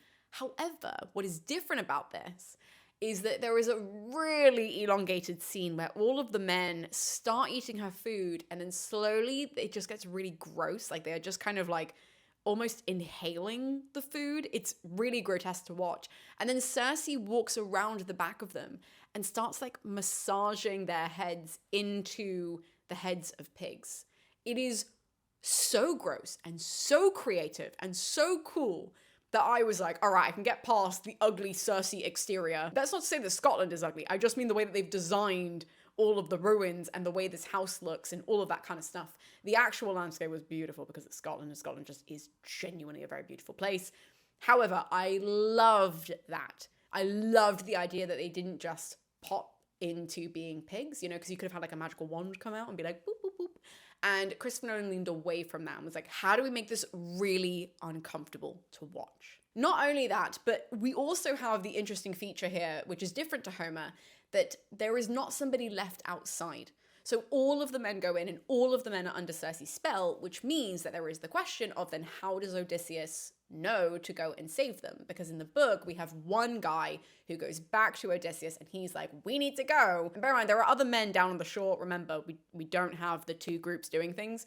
And so this other guy comes down, he says, no, we gotta go. This sorceress is crazy. She's really powerful. And Odysseus is like, I'm gonna go save them. So because we don't have this, because all of the men have been taken in by Cersei and turned into pigs, we have a really interesting hunting scene as Odysseus is walking through the landscape and he spots a deer. And he shoots the deer, and the deer falls into this like hole. And when he goes over to get his catch, the catch turns into a man. So instead of seeing a deer in the hole, he sees a now naked man, and he puts two and two together in his head. So remember how I said there's not really a lot of like magic? There is some, obviously we just have Cersei who does this like magical spell thing, but we kind of eradicate a lot of the magical side of this. And so therefore we don't have the plant moly. So the plant moly in the book is something that's given to him by Hermes, and Hermes is like, go to Cersei's palace, take this moly, and therefore you'll be immune to her powers. That doesn't happen. So Odysseus puts this together by this deer man killing moment. And then he goes up to Cersei's house. He then manages to just not eat her food. Like, he can kind of sense that something's off with the food. And then Cersei is the one to take out a dagger and put it to Odysseus's neck. Loved this. Loved it. Loved that we just have the reversal of Odysseus not doing this, but Circe has that. I thought that was just a really cool change. I don't know why. That just like really sat very well with me, even though the room that they were sat in was ugly as hell. I love the switcheroo. I thought that was really, really creative. The other note that I should make here is that because this is more so like a hovel than it is a palace, the men don't stay here for very long, right? So this scene is quite short. In Homer's Odyssey, this whole episode lasts for a year. So the men stay there, they get very comfortable because Circe has a palace where they can all stay and everybody's having a good time. They're drinking all night, they are, eating wonderful food, all of this jazz. Odysseus is sleeping with Circe the whole time because he's very comfortable, which means that we don't have, because this doesn't happen in the film, we don't have the character of Elpenor who falls off the roof. So he is not present at all. The only one of Odysseus's men who is named is Eurylochus, and that's it. Anywho, this is a much shorter episode. He just kind of saves the men from being turned into pigs. They turn back into men, and then they all skedaddle from this weird, ruined thing, but not before Circe does tell Odysseus exactly how to find Tiresias. And this, again, does happen in the Odyssey. Circe does tell him how to go to the underworld and how to contact the spirits in order to hear more about his journey, which he hears from Tiresias. So that was great, because then the next stop is the underworld. As I said when we were at the board, guys, the underworld, genuinely one of my favorite scenes ever. This is without a doubt my favorite depiction of the underworld in the Odyssey that I've ever seen, let alone one of just like my favorite scenes. It is the best rendition of this. And this is what I mean, that there are little pockets where you can really tell that Christopher Nolan loves the Odyssey, because this pretty much was beat for beat from the ancient poem. And I say pretty much because Circe gives him the instruction, gives Odysseus the instructions. They show up in what we know is as Iceland. They show up on this plane, show up on this plane, and they have to do all of the rituals and all of the rites in order to access the underworld. So they have to stab this sort of groove in the ground. They've got to fill it with all of that kind of sacrificial blood, all of that kind of stuff. When the souls come forward, they have to drink some of the blood. It is literally hoovered up and spat back out in this film. It was so well done. I am such a huge fan. Like, that really was the scene, the turning point for me. Up until that point, I was like, I've still got my Classicist hat on. That scene, I was like, damn, this is so well done. And I did flag this, actually. If you go back and watch my reaction to the trailer, I did see where Odysseus stabs the ground, and I said, that looks like the underworld. And if that is the underworld, I'm going to be really excited about that. And I was. It was great. Now, it does differ ever so slightly from the book, obviously, because the character of Sinon is actually the one that comes forward to talk to Odysseus before Tiresias. So if you're familiar with the ancient text, the way Book 11 works is that Odysseus and his men go and Odysseus in particular, but his men are kind of there. They go to the underworld to talk to a bunch of these souls. And the souls that come forward before Tiresias include, for example, Odysseus's mother comes forward and has a word with him. But we also have old heroes of the Trojan War. Like, big Ajax doesn't say anything, but he's in the background. Achilles does say something to Odysseus. And we haven't had those characters in the film. So something I think Christopher Nolan did really well was pull forward characters that he has used in flashback. So the main one that comes forward is Sinon. Now, Sinon is actually a massive character in this film. I have to be honest, it really did throw me, but I was also like, I understand what you're trying to do with Sinon. You wanted to have the Trojan War episode, you want to include Sinon in that because he is integral to that in the ancient source material, not necessarily in Homer, but in the surrounding source material. Sinon is integral to that. He is the one that tricks the Trojans to bringing the Trojan horse in through the gates of Troy. And so therefore, to have him in those scenes, it makes sense to bring him back rather than reintroduce like an Achilles or something like that. Unless you're gonna get Brad Pitt to like reprise his role from Troy, which I would have hated that. So I'm very glad that he didn't do something like that. But the idea of bringing forward a character that we've already seen makes sense. Even though Sinon does not appear in the Odyssey, I was fine with this. What is weird about the Sinon thing, and I did make many notes about this because I didn't really understand it, was that Sinon is not necessarily a trickster. So in the flashbacks, and we hear from Odysseus as he's telling other characters this, that Sinon does not know that there are people in the wooden horse. So in Christopher Nolan's rendition, there is no mastermind. He's got to put on like an Oscar-winning performance to get the Trojans to let this stupid horse into the city and be like, oh no, I was left as a human sacrifice. None of that. Instead, what happens is that Sinon is completely left in the dark about this. And Odysseus does this specifically because he does not believe that Sinon could sell the Trojan horse to the Trojans. And so therefore, he just does not tell Sinon. They just leave the horse, as you saw again in the screenshot on the bottom. They leave the horse like in the water. Sinon is then just left. So does Sinon think that he is just abandoned by all of the Greeks? I don't know. I don't know what happened to Sinon. Like, he must just believe that they all just left him. So what, was he asleep the whole time? Did they knock him out? Maybe they did. Maybe there's an extra scene somewhere that explains what Sinon was told. Either way, the reason why I'm bringing all of this up is because in the underworld, when Sinon comes forward and is like, hey, Odysseus, remember me? He does that because he's really pissed off that Odysseus lied to him, okay? It's a full circle moment here. He's like, why wouldn't you tell me about the whole Trojan War thing? Odysseus then explains to him and is like, I couldn't. This is why we needed you to believe it wholeheartedly, whatever. Apparently, that's a good enough reason for Sinon to be like, oh, okay, well, here are further instructions on your journey. I don't know. It's one of those moments where I really liked the underworld so much that I just kind of let it slide. I was just like, sure, Sinon, just give them directions. So Sinon then gives him further directions, which Odysseus sort of puts into the back of his mind, because then the next person who comes forward is Agamemnon. Now, Agamemnon in this film, we do need to address the elephant in the room, really does just look like Batman the entire time. We never see Agamemnon just like take off his helmet and just like hang out. He is always in the suit of armor. There is literally a shot at the start of it where they are like breaking into Troy and the gates of Troy open and Agamemnon's just standing there in this like black armor with like light reflecting off him. It was a little ridiculous, but look, I can kind of see what they were going for visually, even though I was like, this is really extra. Regardless of this, Agamemnon comes forward still in the armor. Okay, so he comes forward and he talks to Odysseus. And the thing that I was absolutely giddy about this is that he tells Odysseus how he died. Amazing, absolutely phenomenal reception, because he tells us the story of him getting home and Clytemnestra murdering him. And he does this because then he looks at Odysseus and he's like, you need to be careful when you go back to Ithaca. You cannot just walk back into the palace. Use my story as a cautionary tale. And as a classicist, I was like, my job is done. Truly, I have a video here on the channel, which is why the Orestes story is so important. And Agamemnon was just like, by the way, 10 out. I was so happy to see this. Literally, I cannot tell you, I'm still the next day so thrilled about this, because this is exactly what happens in the Odyssey. That Agamemnon comes forward and he's just like, you don't have to worry about Penelope.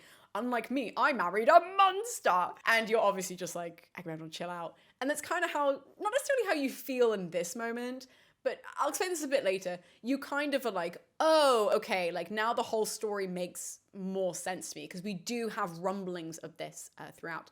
But interestingly, when we do get flashbacks, when Agamemnon is telling us the story of how he came home, we see the flashback to him being, I guess you can say, like ambushed by his wife, right? As he's murdered by her.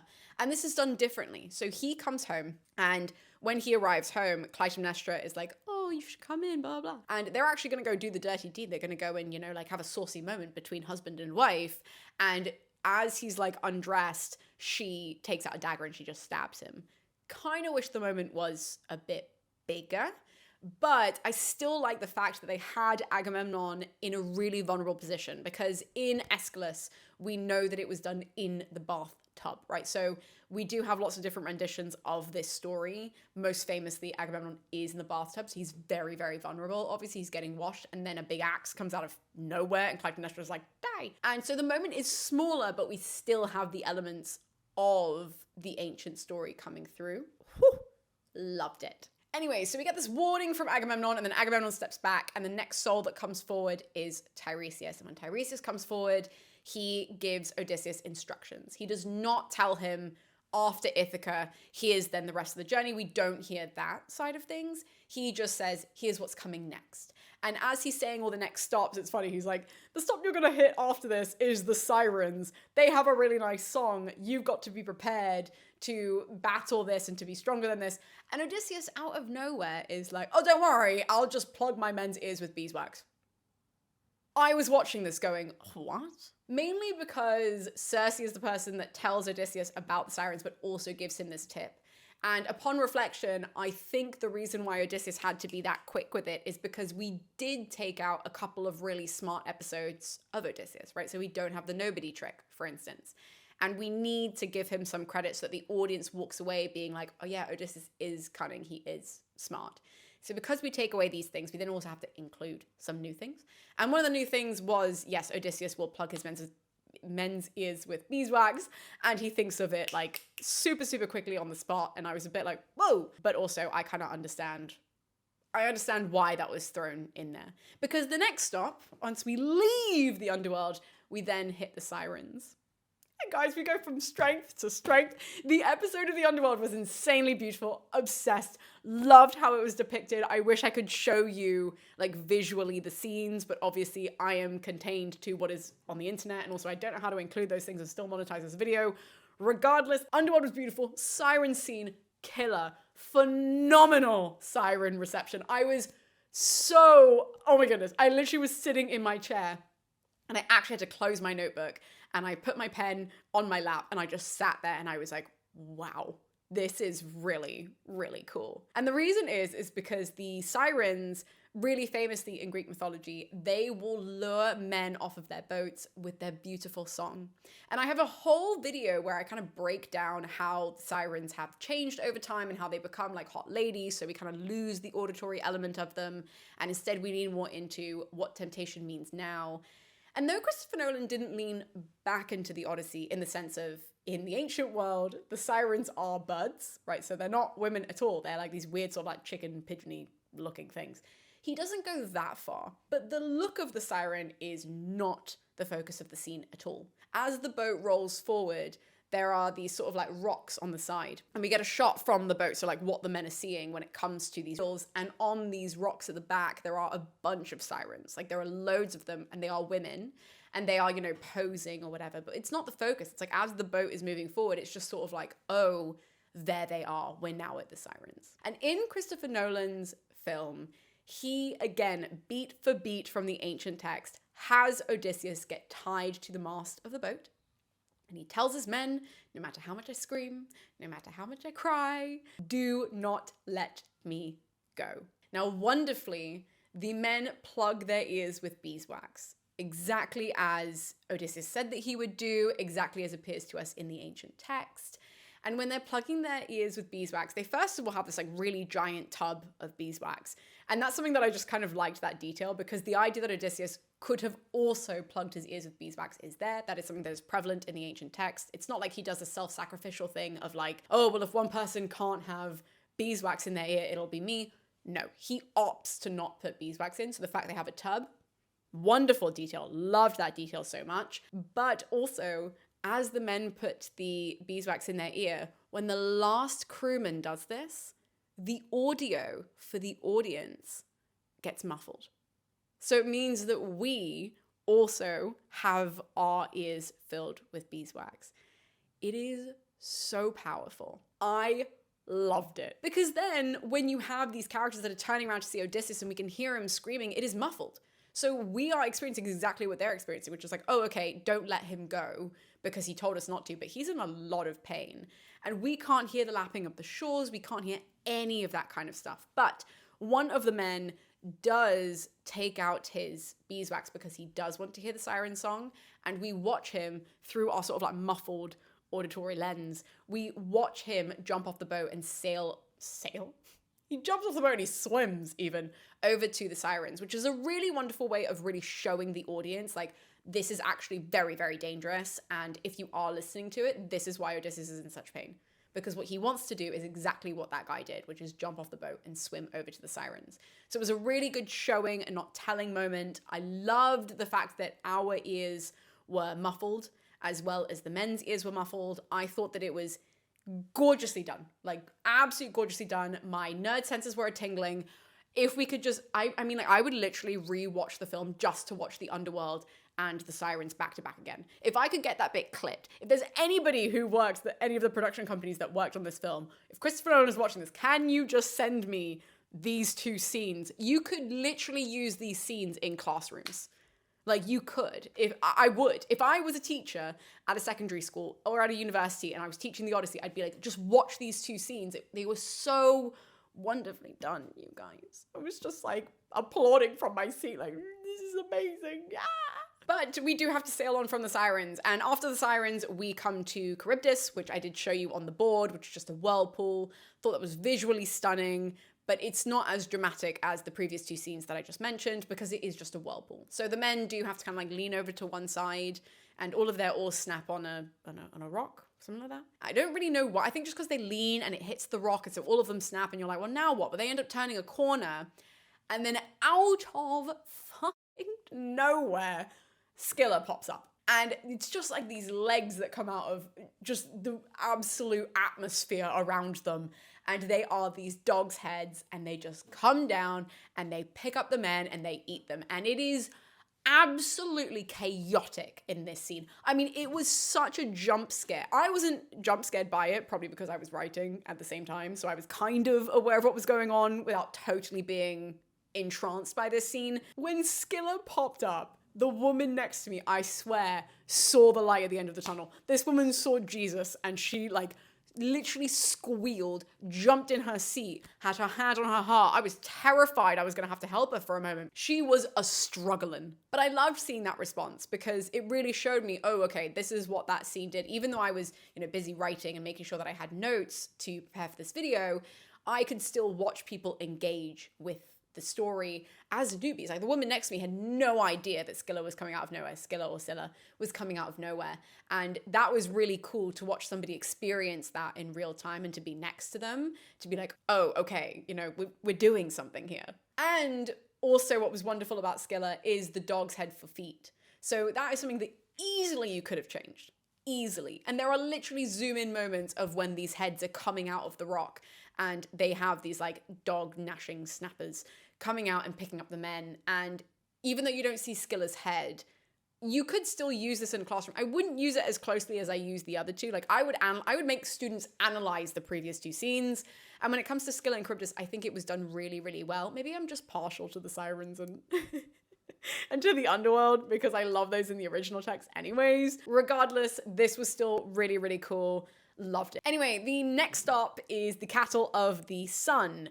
So the men basically are all on the boat after the Scylla. I was about to put my microphone down. The men are all on this boat after the Scylla and Charybdis thing. They are shaken, but they're also hungry. They're getting hangry on that boat. And the men start telling Odysseus, oh, there's land up ahead. We should go and we should stop there. And Odysseus is like, fuck no. That is the island where the sun god keeps his cattle. And I have been told that if anybody eats that cattle, if anybody eats those cows, they will die. And I'm not, we're just not doing this today. And the men kind of retort and they're like, okay, well, we can just eat everything else on the island, but we're really hungry, so we need to stop on the island. We swear we're not going to eat the cattle, like, don't freak out. Blah, blah, blah. So Odysseus ends up saying yes. They go to the island. Very long story short, for all of us nerds who have read the Odyssey, we know, well, that's not going to go to plan. This is essentially what happens in the Odyssey, but also not exactly, but still the vibes are there, which is Odysseus being like, don't do this, and the men being like, oops. Because in Christopher Nolan's film, what they do is the men hide. They steal one of the cattle and they kill one of the cows, and then they hide in a ditch. And even Odysseus finds them and is like, what did you think? You were gonna hide from the sun god?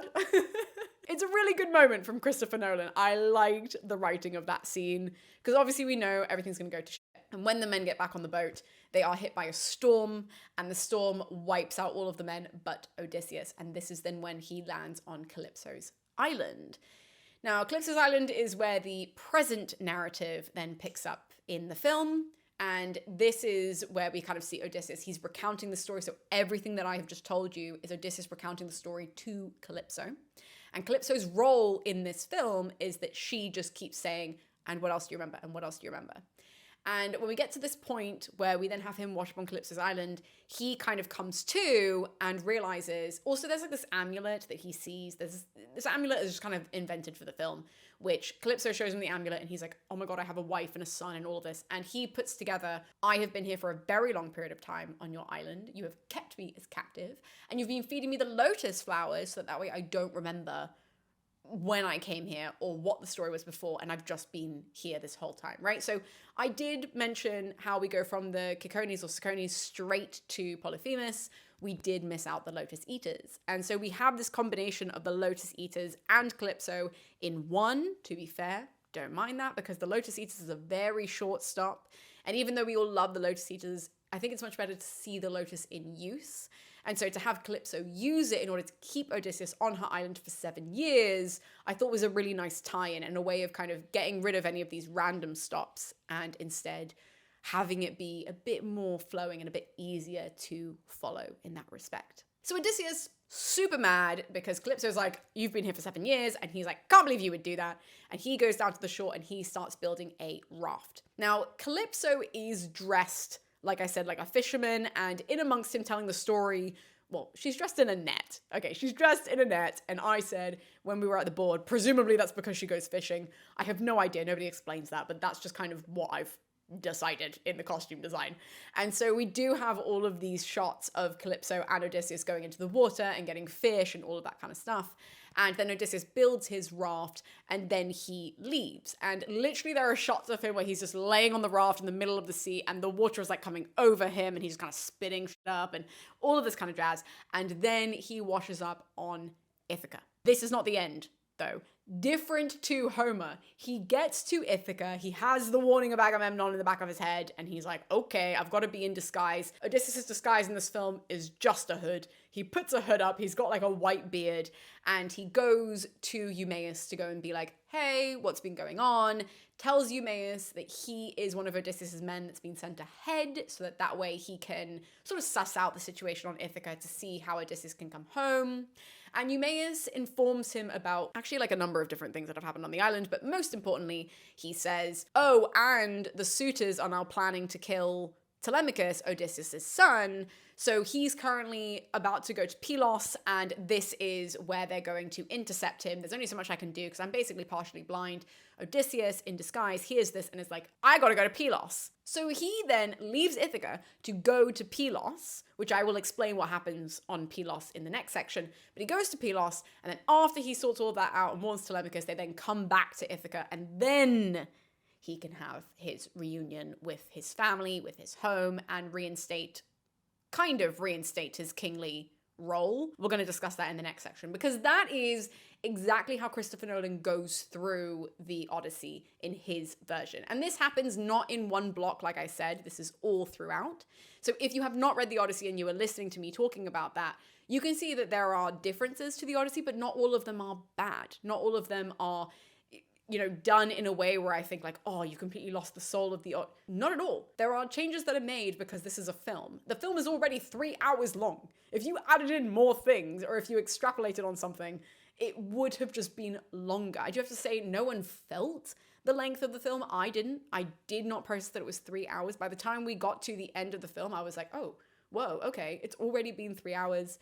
Everybody that I was with in the row, I ended up chatting to the woman next to me who was like terrified, but also just people who were down the road. There was like a nice old couple at the end of the row, all of that kind of stuff.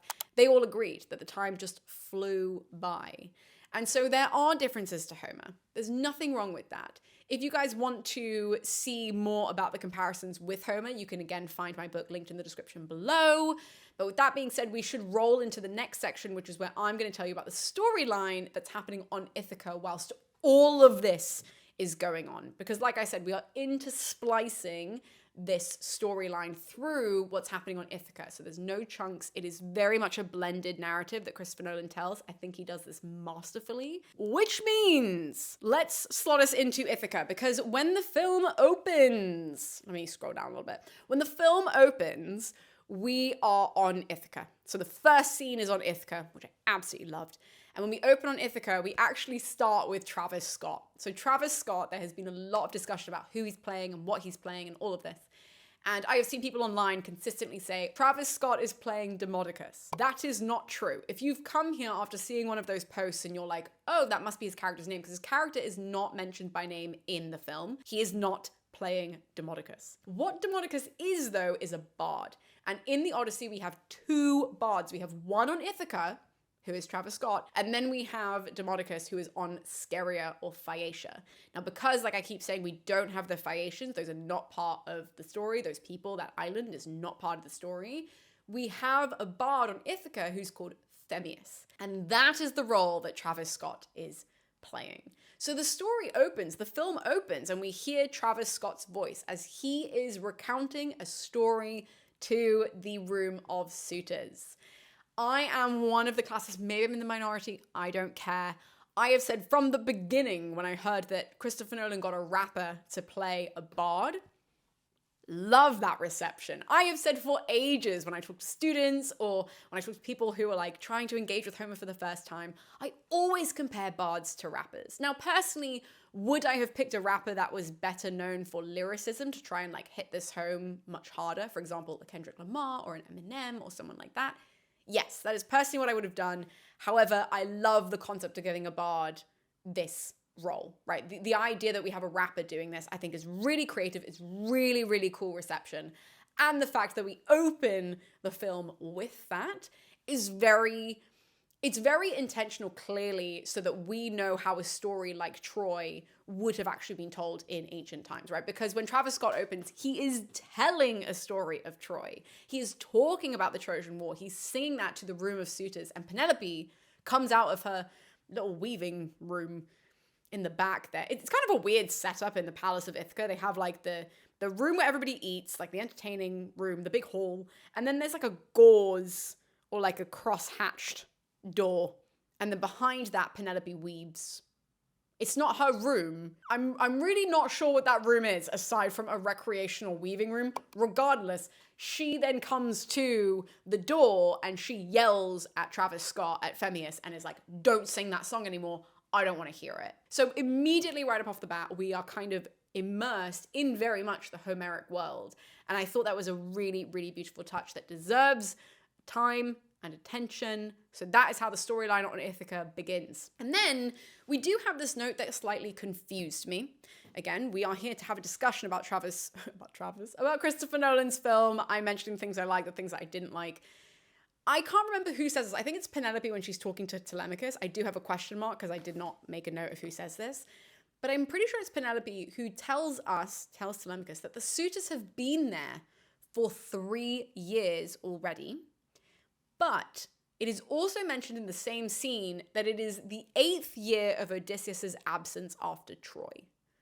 So this is where I get confused, because then does the film take place over 2 years? Because we get to the end of the film and Odysseus comes home. So does that mean that the rest of the film is 2 years? Because then by the end of the film, she's saying, I've been doing this for 10 years. I've been a queen for 20, I've been the queen as your mother for 20 years. So is this just Christopher Nolan who decided to like throw in some weird timeline thing so all of us are like, what? Is it like a Tenant situation? Or is this really intentional? I have no idea. I am the only person who clocked this though. Everyone I spoke to after the film was like, I didn't even notice that. Maybe it's just me that overcomplicated this, which is entirely possible. I sometimes do this. Because also, if the film takes 2 years, then it means that the suitors have been there for a grand total, which would be crazy. They've been there for 5 years.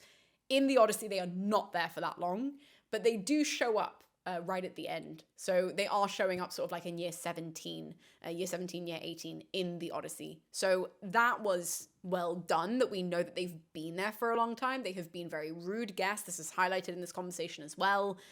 But yeah, I'm not really sure what the whole 8th year of Odysseus' absence note was. If you guys did clock that and that made more sense to you, please let me know in the comments below. I could just be being really, really stupid. However, on Ithaca, like I said, we do see a lot of flashbacks. So even as this conversation is happening, there are flashbacks to Odysseus, very reminiscent of Homer's Odyssey, where we are hearing in the first really 4 chapters, the first 4 books, we are mainly hearing about Odysseus in reputation. We're hearing about him in what he's done, in his deeds. We do not meet him face to face. And that is exactly what happens here. So one of the most important flashbacks, in my opinion, is that we get a flashback of Odysseus and Penelope hanging out in bed, being all in love, when Telemachus is like this teeny tiny baby, and it's right before Odysseus leaves for Troy. And this flashback is a conversation between the two of them where Odysseus says, if I don't make it back, you need to marry somebody else. And Penelope is like, no, I love you, I'm not doing this, blah, blah, blah. And the reason why this is there, and the reason why this is very important, is because it was really clear that what Christopher Nolan wanted to do was to accentuate Penelope's loyalty.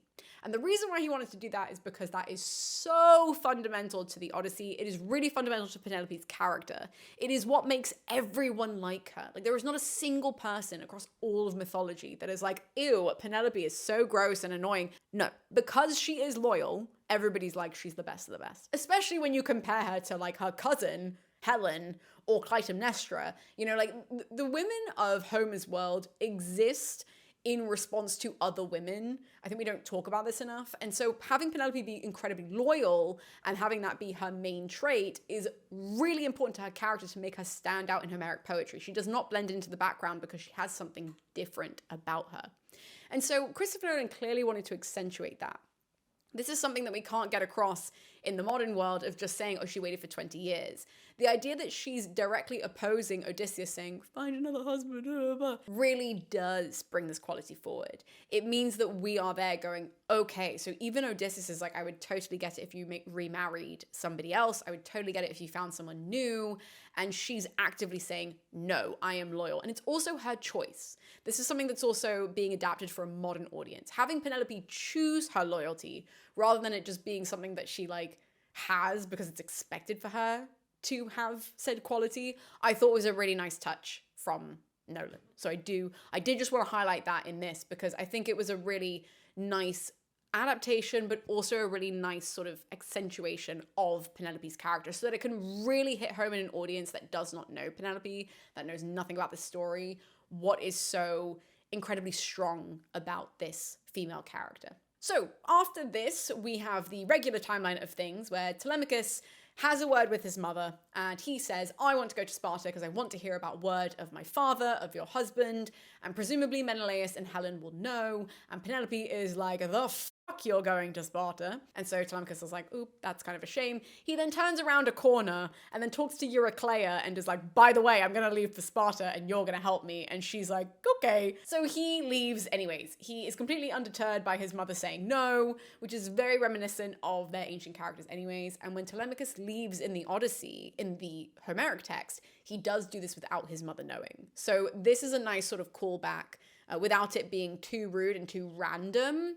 It's sort of like Telemachus knowing I need to go to Sparta because I do need to hear about this, but also allowing this to not just be a random moment that you're going to be watching this going, why is he such a brat? He's a little bit of a brat, but he's less of a brat, which is nice. So Telemachus goes to Sparta and he meets Menelaus, and Menelaus as a character in this, I was not wild about him. I didn't mention him in the casting, but I was really not wild about Menelaus. I felt like he was just a brute for the sake of being a brute, rather than getting the damaged man that we get. And I say that in a really positive way. We get a very war-damaged man in Homer's poem.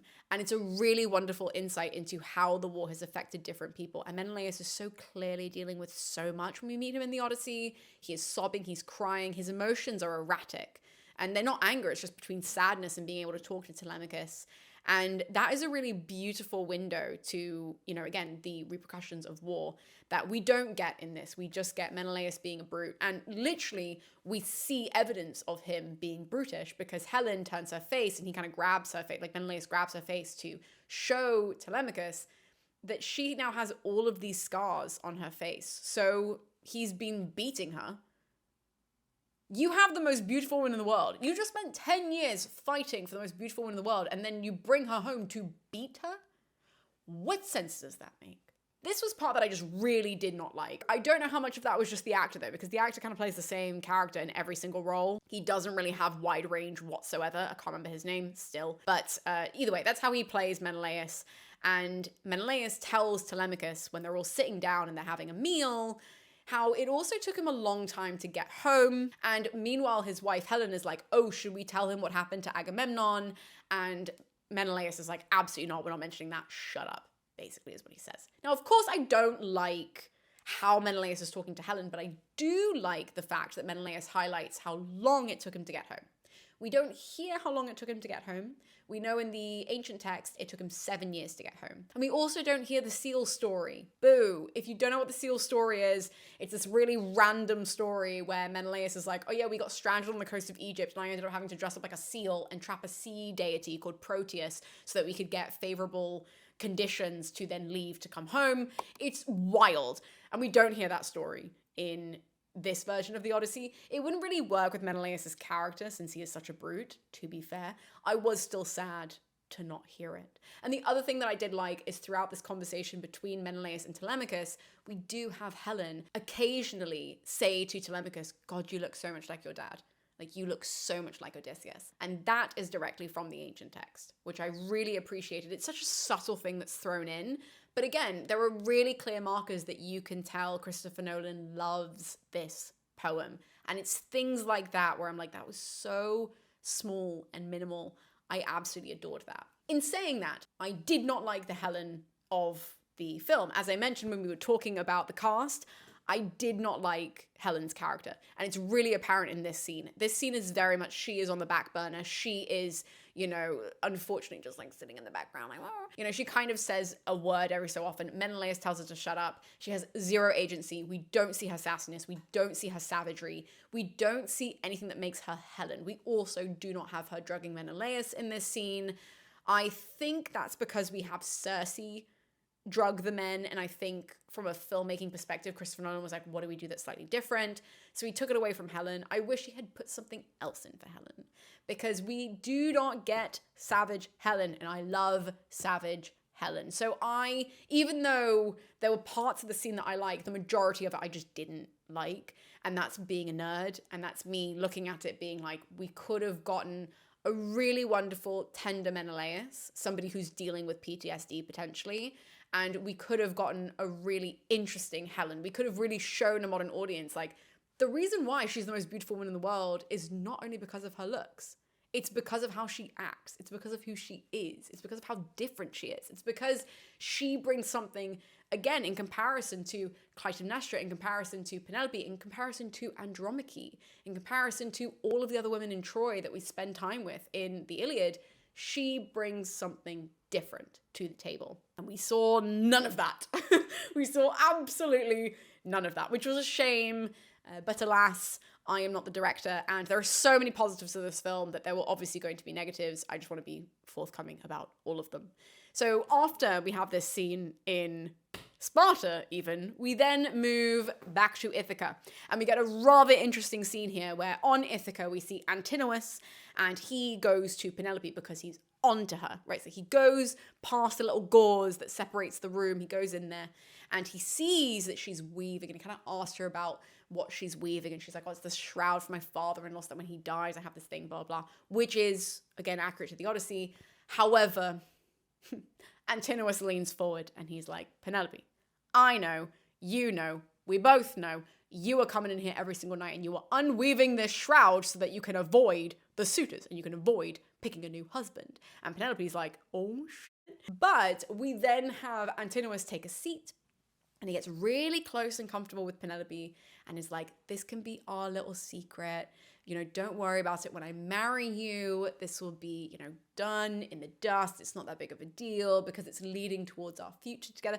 All of this kind of stuff. And Penelope's like, unfortunately, I love my husband. And Antinous then says, it's your loyalty towards him that makes me like you even more. Again, like I said, we are really trying to accentuate this loyalty aspect of Penelope that makes her so, again, different from the other women from the Trojan War cycle, but also really specific to this story and to how our modern audience is going to interpret this and take this on. So him saying it again just kind of accentuates that, and then he leaves after this little sort of potentially saucy moment. He leaves, he's like, I'm gonna leave you, you can keep weaving, don't worry about it.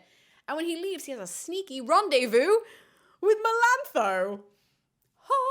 This makes Melantho seem like such a dick, and I loved it. As I said at the board, very validating for me, because they have a little moment, and clearly Melantho is telling Antinous everything. So she's the one who told him about the unweaving.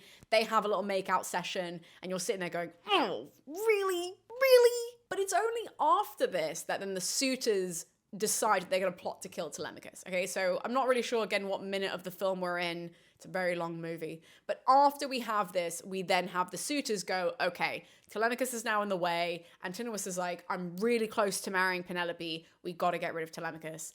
And essentially what he does is he organizes like a bunch of hitmen. They're just the other suitors. Well, they're not necessarily the other suitors. They're just like other people who work around there and all this kind of stuff that are working with the suitors. Other people that have come with the suitors. Maybe some of them are suitors. Maybe I just didn't clock that. But anyways, and he tells them, you've got to go and intercept Telemachus on the way home. Remember how I questioned whether we get the whole Telemachy, whether we get Telemachus going to Pylos and then to Menelaus and then to Sparta. Menelaus isn't a place. Going from Pylos to Sparta. Well, what we don't get is that direct route. So he doesn't stop on Pylos first. Nestor, what happens in the Odyssey, in the book, in the poem, is that Nestor then has his son escort Telemachus to Sparta, and then from there they then go back, and then he gets on his boat, and then he goes back to Ithaca. But in this version, we are told that he goes straight to Sparta, and then on his way back from Sparta, he's going to stop in Pylos because there is a shrine there. It's a really special shrine in Pylos.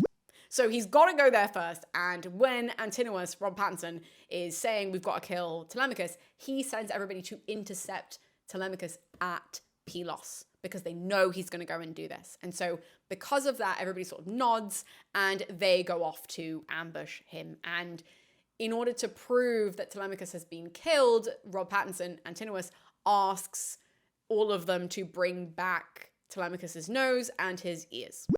So that's the end of that scene. But this is when the narratives come together.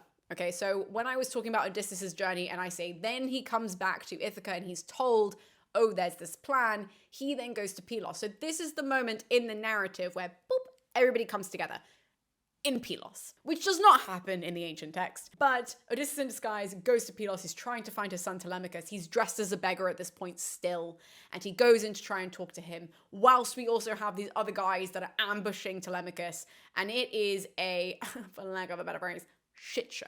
Some guy who's called Mentor that has nothing to do with the Athena role. He's just Mentor, who is an actual character, an actual man in this film, as opposed to, again, in the book, where he is just a character that Athena has taken on the disguise of Mentor and comes down to Telemachus. Anywho, so we then have this character of Mentor get poisoned. That was what I was looking for. He gets poisoned, and all of a sudden everything erupts into fighting. People are like, wow, we're just going to charge at all of Telemachus' men. Telemachus is useful. Odysseus in disguise is also useful. They are there with their swords going chow, chow, chow. And where they're fighting in Pylos is like this underground shrine to Athena. So it's all like sandy and stone. I don't know why this is the continuous design of this film where it's like sand and stone. I genuinely don't know why, aside from, oh, it looks kind of different. I also don't know why the shrine is underground. I have zero clue. Even as I was watching it, I was like, this is a bit of a hazard to have this shrine so deeply underground and to have there be like a random statue of like a seated goddess amongst the sand down there in 1200 BCE. Anywho, that's where this is happening. It seems quite sacrilegious from a historical perspective. I'm looking at this going, oh, don't think Athena's going to be too happy. Don't think she's going to be thrilled about this. Simply because everybody dies down there, bar Odysseus and Telemachus. And because Mentor dies, they do have a little chat where they're just like, how do we honor him, blah, blah, blah. And Odysseus is just like, oh, we'll just set him on fire down here and all the other bodies will then get set on fire, and that's like the appropriate burial rites. And then they leave after setting this thing on fire. Like all the extras in the background who see the fire erupt and they're like, there's a fire. Bit weird, but alas, that is what happens at Pylos. And Telemachus then asks, after this whole thing, he's like, who are you, random stranger who just helped me? And Odysseus in disguise says that he's Sinon. He says, I'm here, I've been sent ahead of the master, blah, blah. So everybody now thinks that he's Sinon or Sinon. Sinon is how they say it in the film, I think. But either way, so that's what he tells his son. And he says, thank God I came, though. I went back to Ithaca first. Now we can all go back to Ithaca. So they all return to the island together. And when Telemachus returns, he first of all goes to speak to his mother.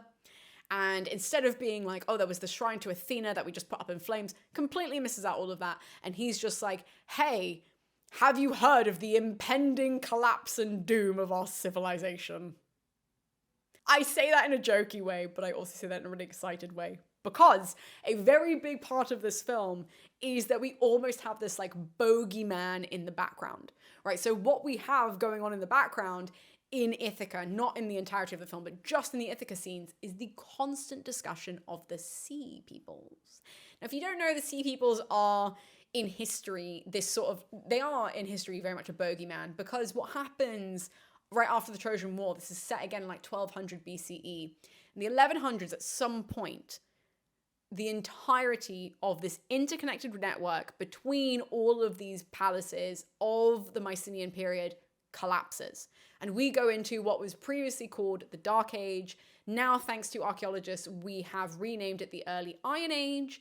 But it is this period between 1100, further down to 1000 BCE, all the way through to about 750 BC, which is when Homer's text come to us, right? So this gap of time is explained in one instance as the quote-unquote sea people. If you guys want to have listen to a more in-depth conversation about this, I did interview Dr. Eric Klein, who is one of the world-leading experts on this period and discussing the Bronze Age collapse. So I'll link that episode in the description below. I think it's just over an hour long, and we really get into the nitty-gritty of what this means, what the archaeology looks like, and all of that kind of stuff. He has some incredible books.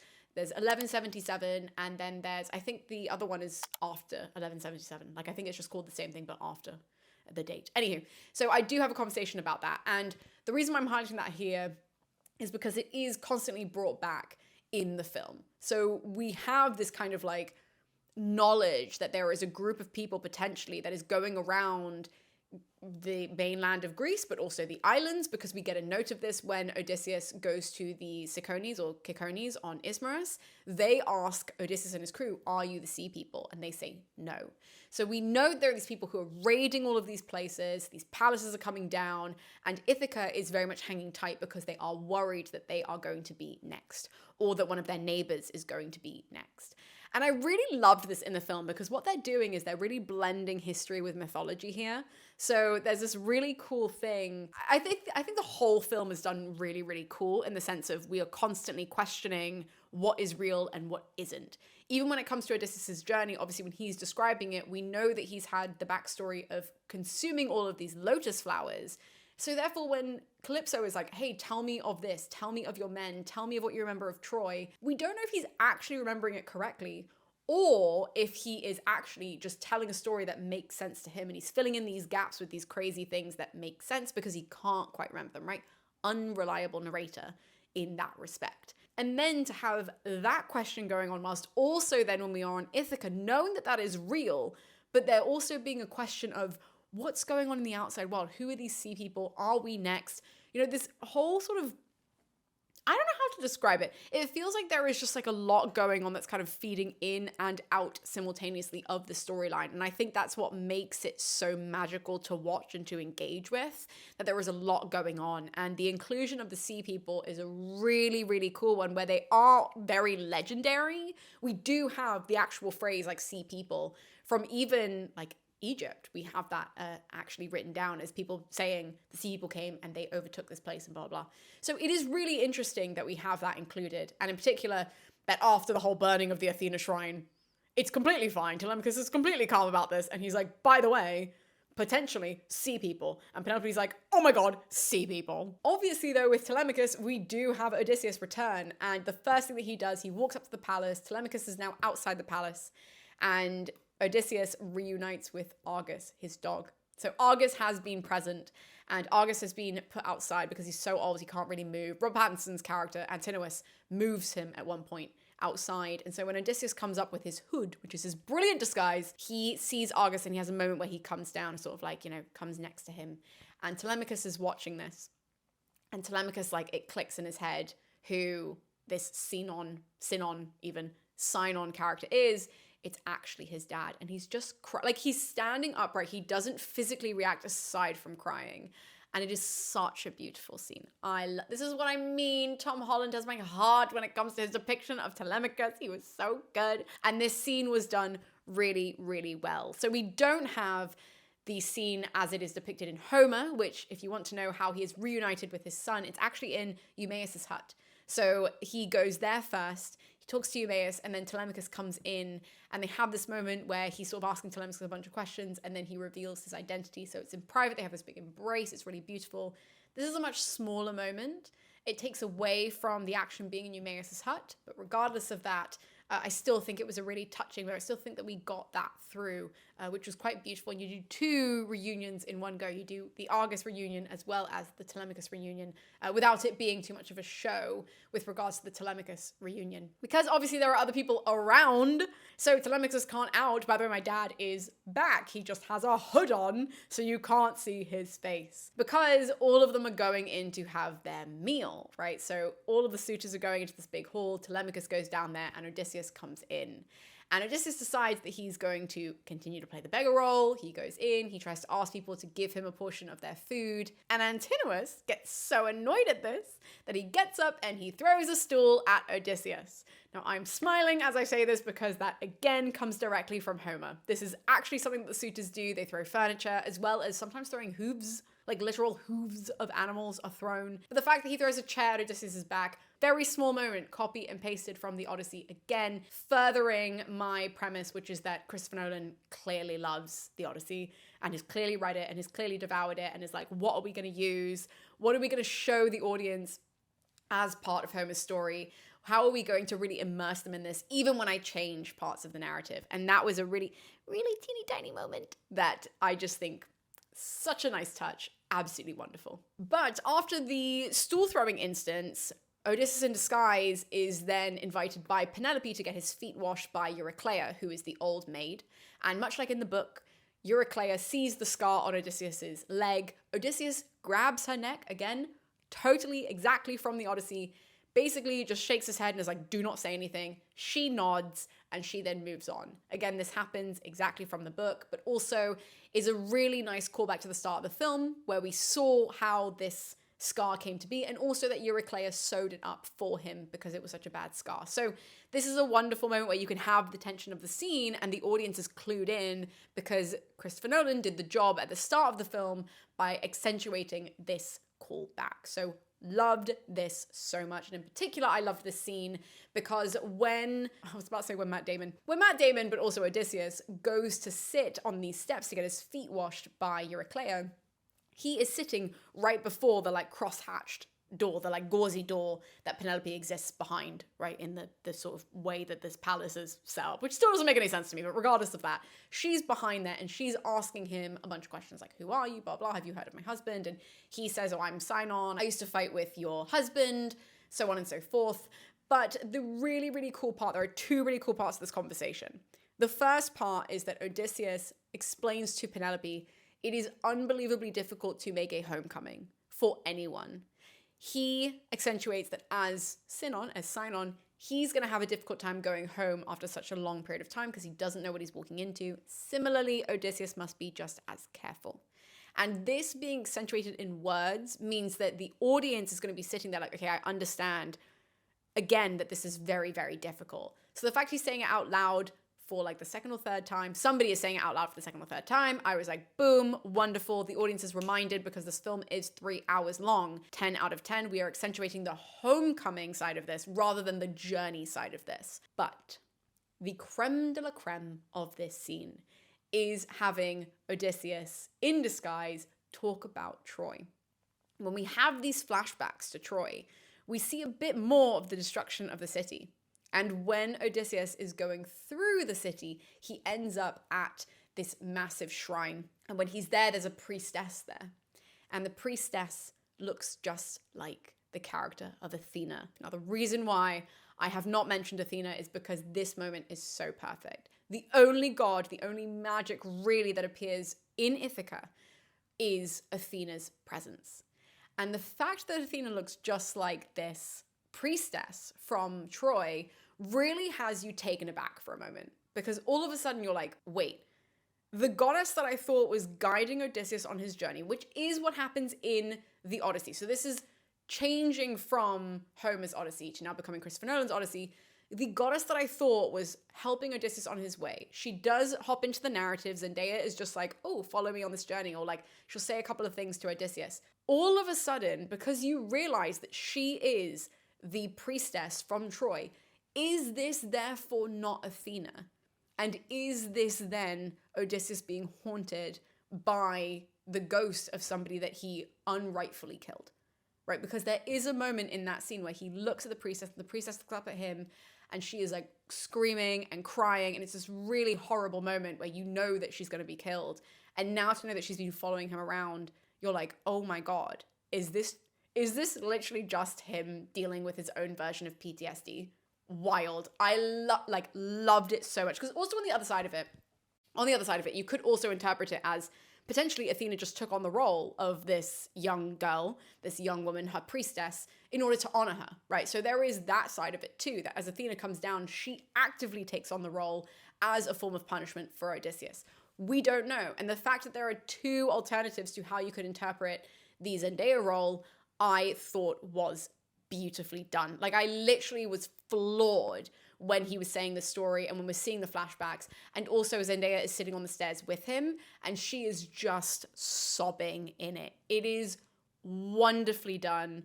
I cannot stress enough how this diversion from the ancient text, I was like, this is purely for the modern audience. This is just for us. And it works so well. However, we now must break this emotional moment because then we come to Penelope, who decides now is the time she's going to put forward her task, which is, okay, it's been 20 years, I could potentially take on another husband. So she sets up the task that her future husband is going to complete.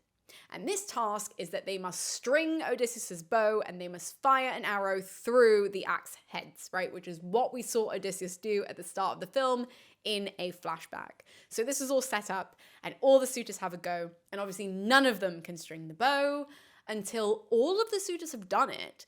And they kind of conclude, okay, well, now we're done. Nobody else can do this, blah, blah. And Odysseus in disguise, in his little hood, he sits up and he says, I would love to have a go. And so Penelope grants him that permission, same as in the Odyssey. And he strings the bow and he fires the arrow through the axes, and everybody realizes, before that hood comes off, everybody realizes we are fucked. Like, Antinous looks like he's about to shit bricks. But unluckily for them, Eumaeus obviously as well knows, I haven't mentioned this, but Eumaeus does know that Odysseus is in disguise, and so he locks all of the doors so nobody can get out. There's like one door that is unlocked by Melantho because she's inside as well. Some guy gets out because Odysseus turns his bow on all of the men and he starts killing all of them. Melantho unlocks the door, some guy gets out, and he goes to the armory. Now, the armory in the palace of Ithaca, in this version of the story, is directly above the room where everybody eats and everybody gets entertained, right? So directly above this dining room is where the armory is.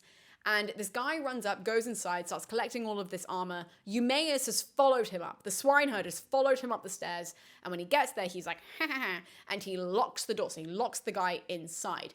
Shame for Eumaeus that the guy inside is an absolute crackhead. Because what he starts doing is he gets a weapon and just starts going for the ground. He literally breaks a hole so that way he can feed all of these swords and spears and all of the weaponry that he can get his hands on through a hole in the ceiling, in his floor, but in the ceiling to the whole, I was about to say the conference room, but to the dining hall. And he just starts throwing swords down there. So then all of the suitors are armed. Now, this is different to the Homeric text because what happens in the Homeric text is that Telemachus goes up to the armory to go and get some more weapons for him and his father to fight off the suitors, and he forgets to lock the door because he's dumb. Literally, as you're reading the text, you're like, bro, you had one job. You couldn't remember to lock this door, and because he doesn't lock the door properly, the suitors get up there, and they also get lots of different,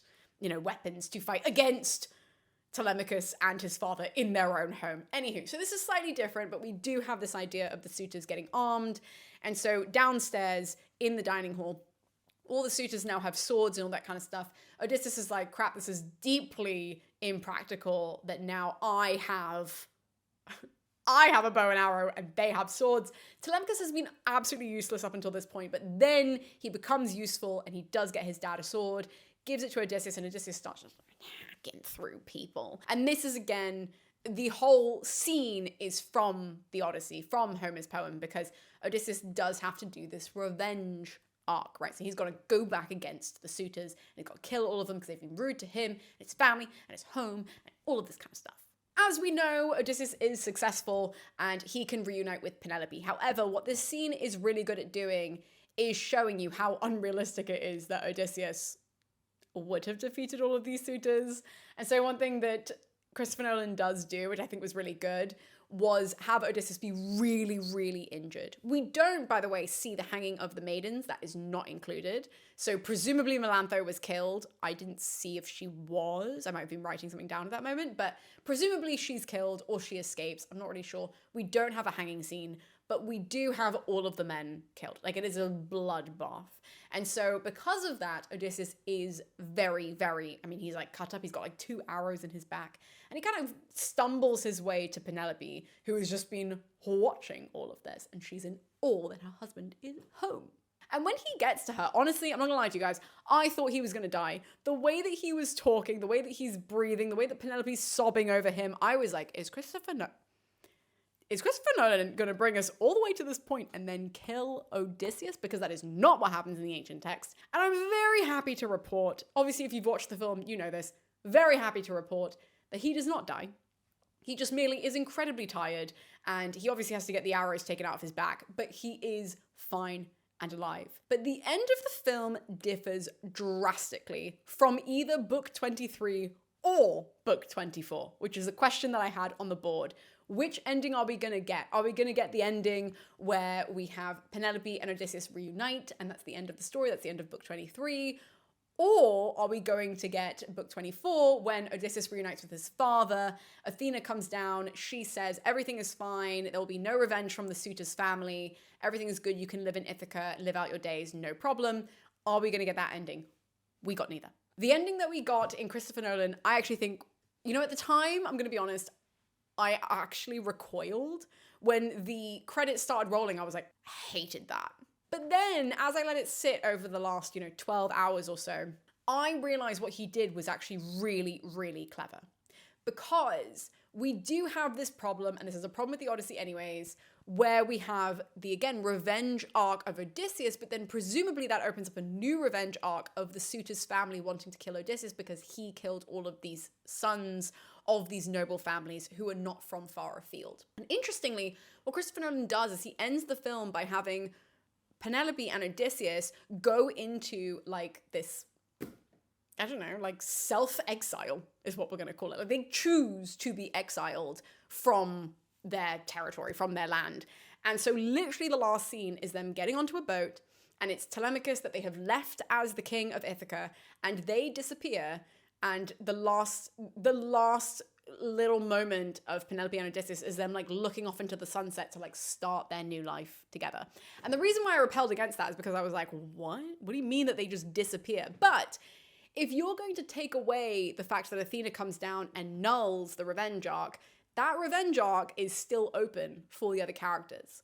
And because we've had a stressing of the revenge arc in this film, this would be a problem. This just like wouldn't work. So in order for them to tie up those loose ends neatly, this is actually the only ending that would make sense. Because Telemachus was also useless in the hall and he wasn't killing anyone, there is no revenge arc for Telemachus. It makes sense. It is massively different from Homer. It is different from the two options that Christopher Nolan could have taken, but the third one makes sense. And after thinking about it and sipping coffees, I've had multiple coffees, and after just thinking about it and typing up these notes, I was like, actually, I get it. I get it. I see you, Christopher Nolan. I see what you did. I appreciate it. A small caveat here. I forgot to include this in the video, so Editing Erica is coming to you at 2 in the morning to include that although I appreciated the option of the third ending, what I did not appreciate is the complete lack of Penelope's test for Odysseus. For everybody who has read the ancient text, you will know that Penelope, after the suitors have been killed, still does decide to see if Odysseus really is who he says that he is by asking him to move their marital bed, simply because this is something that only Odysseus would know, and that's because the marital bed is actually a part of the tree that is in the center of the palace at Ithaca, right? So it's attached to this tree, and the tree is at the center of the palace. So Penelope asks Odysseus to do this, and in the text, Odysseus is so pissed off that she would suggest this, which is the thing that makes Penelope go, oh, okay, it really is you. Bear in mind, he has been away for 20 years. Now, maybe that is because in the film, genuinely, Matt Damon looks exactly the same. I keep making fun of his little hood in this video because the idea that they just have a hood when he does, like, he doesn't look any different. He doesn't look any different. And so maybe that's the reason that Christopher Nolan had to exclude this, because it just wouldn't be believable to the audience that Penelope Anne Hathaway wouldn't recognize Matt Damon Odysseus. Regardless, I wish they could have thrown Penelope a bone here, because it would have been really wonderful to have her brains highlighted. That is something that is so crucial to their relationship in all the ancient texts, regardless of whether it's Homer or anybody simply talking about the relationship from Homer from later in the ancient world. Penelope's brains are just as important as Odysseus's brains. So I really wish that we could have given her a moment at the end. Unfortunately, that wasn't the case. But like I said, and I still stand by, with the third option, I understand why it ended that way. But alas, hey, you're not going to get everything you want out of a rendition. If I could change anything out of everything that I've said in this entire video, it would be this detail. If they were to remake it and they were to say, okay, you can only add in one small thing, I would say it has to be the Penelope test at the end. 100%, no questions about it. So that's the end of the Odyssey, right? Both of those narratives combined, and that is the end of what Christopher Nolan does. So it means that I want to move into the section where I just kind of talk about the element that I was really surprised by and really happy to see. And that is this constant discussion of Orestes. Because we rarely get it, and as I've mentioned, it is something that is talked about quite a bit in the 3-hour-long film. It is so nice to see somebody take on the Odyssey and to not just cut this outside story, which honestly makes the end of the Odyssey, and I've said this multiple times, it makes the end of the Odyssey so much more palatable to know that this is what is lurking in the background. Odysseus is not acting just because Odysseus feels a certain way. He's not acting because he wants to do X, Y, and Z. He's acting because there have been things that happened before him that push him into doing something slightly different. And so having the mention of Orestes is really cool. There's even a direct scene which is between Menelaus and Telemachus. They go, like when they're in Sparta, they go on this hunt. And the two characters are talking. And Menelaus mentions, oh, did you hear how my brother died? Telemachus is asking him questions about it.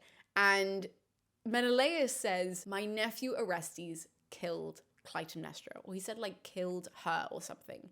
And Telemachus looks so shocked by this. And he literally turns to him and he goes, he killed his mother? To which Menelaus replies, he avenged his father. And I loved this. It just strengthens the rest of like the discussion about Orestes. Like, again, like I said, Christopher Nolan clearly loves the Odyssey. You can say whatever you want about the cast, you say whatever you want about the scenes, the way that he spun this story. If you had just, you know, for the people that are really mad about the casting, if you just recast it in the way that you wanted it to be cast, you would be on the floor. This was so perfect. And the constant mention of Orestes, the way that discussion was handled between Menelaus and Telemachus to make that really come through, I was sitting there gobsmacked. I adored it. I thought it was done so well. And I just think that the integration of that story with, like, there's just nobody else who could have done it but Christopher Nolan. Truly, in my personal opinion, I do not think anyone else could have managed to put all of this into one film. It is a 3-hour-long film. But like I said, nobody felt the length of time. And the idea that Orestes was still, again, we get no visuals of Orestes. We get visuals of Clytemnestra and we get visuals of Agamemnon being killed. We get all of those things. We get a visual of Iphigenia, even though, I don't know if I mentioned this. I'm going to say it again. I've been recording for 4 hours. Potentially I'm going to mention this again, but it is that Iphigenia is alive in Homeric poetry. She is dead in later renditions of this story. So when we come to this story in classical Athens, which is not the time of Homeric writing, in classical Athens, they say Iphigenia is dead. Not every single version says that, though. For example, Euripides has two different versions of the Iphigenia story. One where she gets murdered, which is Iphigenia at Aulis, and one where she does not, which is Iphigenia among the Taurians. So we do have this constant question of, is Iphigenia alive? Christopher Nolan chose to go with the version that she's dead. So we see flashbacks to that, but we also hear so much about the Orestes saga that you can't help as a classicist but be in awe of how much was truly shoved into this film. And that kind of leaves me with the notes that I want to tell you guys of how to move forward when it comes to this film. Because I think it's really easy when you're creating content online to be very highly critical of everything, right? That tends to be what gets you more clicks. If you leave a comment that's a bit meaner, it will get you more likes. You know, if you are directly commenting on something saying, I hate something, it's going to get an emotional response from people and therefore your content will get higher, all of this kind of stuff. Obviously, I'm aware of how content works, but our jobs moving forward as people who know and love the text is to work with what Christopher Nolan did. And I know that that seems like a really unpopular thing to say, but the reason is, and I actually end my book by saying this too, my book, The Odyssey Effect, How Homer's Epic Poem Shaped the World. My conclusion is a reminder that someone somewhere has engaged with the Odyssey for the first time through this film. And our job is not to alienate that person by shitting on the film and therefore saying, if you liked this, then you're also dumb, or any of the, obviously you're not going to say it in that way, but when you bag on something like this, that is what people are hearing. Our job is not to do that, because that person who's engaging with this for the first time could have watched that film and gone, wow, that was so magical. I really want to read the Odyssey. But then they see all these classicists that are looking down on the film, and then they don't feel like they're welcome in the classics world. And so they're just going to go read in the corner. That person could be the next Paul Cartledge. That person could be the next Gregory Nage. That person could be the next Emily Wilson. That person could be, the next incredible classicist. I'm not an incredible classicist, but that person could be. And it could have started with this. This could be the thing that makes them want to read the ancient text, that makes them want to study Greek, that makes them want to engage. And our job is to make sure that they feel welcome and they want to read these texts, whilst also educating them along the way with the differences, with the things that are not highlighted, with the things that are missed out, right? We need to work with this media because this media has put the Odyssey on the map to a degree that we have not seen in such a long period of time. I love Epic the Musical. It cannot compare to the impact that this film will have. As much as, again, you guys know if you watch the channel, I am like Epic's biggest fan, but I am also aware of the grandeur of this piece of cinema. Not only for the fact that Christopher Nolan took on an ancient story, but also the fact that it is the first film that is completely filmed with IMAX cameras. Like, that is something that now people, when they're studying film, will have to watch this. And if we can get those people who watch it for maybe the cinematic element of it, who maybe just go into it blind and don't think about the ancient world, if we can sit there and convince them, hey, come and read the ancient text, hey, come and study ancient Greek, hey, come and do this, that is the absolute best thing that we can do. Now, of course, if you are here and you want to know any translations that you can pick up of the Odyssey, any renditions of the Odyssey that you want to dive into, my book genuinely is just a very long list of recommendations. Every single chapter has different renditions of different films or different pieces of writing, modern interpretations of this story tracked through history. So you can read that if you want to see where to go to next. But of course, you can also check out other videos here on the channel. I have analyzed the SpongeBob SquarePants film, which is clearly a retelling of the Odyssey, a reimagining of the Odyssey in Bikini Bottom and in that landscape, which I absolutely adored. I've also got into Epic the Musical, if you have yet to listen to that. I've also spoken to so many different experts and translators and all of these sorts of people about their work with Homer's Odyssey here on the channel. And you guys can pick up any of their books because they are also fantastic. But of course, if you just want to read the Odyssey and dive in, I do have a series where I break down the Odyssey chapter by chapter, and you can just watch it as you read the chapters to make sure that you're keeping up with everything that you think or hope is very, very important. I make sure to highlight all of those in my short videos. They're about 15 to 20 minutes long each. So you guys can just dive straight in and know that I am with you every step of the way. But with that being said, it is time that I love you and leave you. Thank you guys so much for tuning in to this video and to everything on the channel. And I'll be seeing you next time with more potentially Odyssey themed content, but definitely ancient Greek and Roman themed content here on the channel. I'll see you guys then.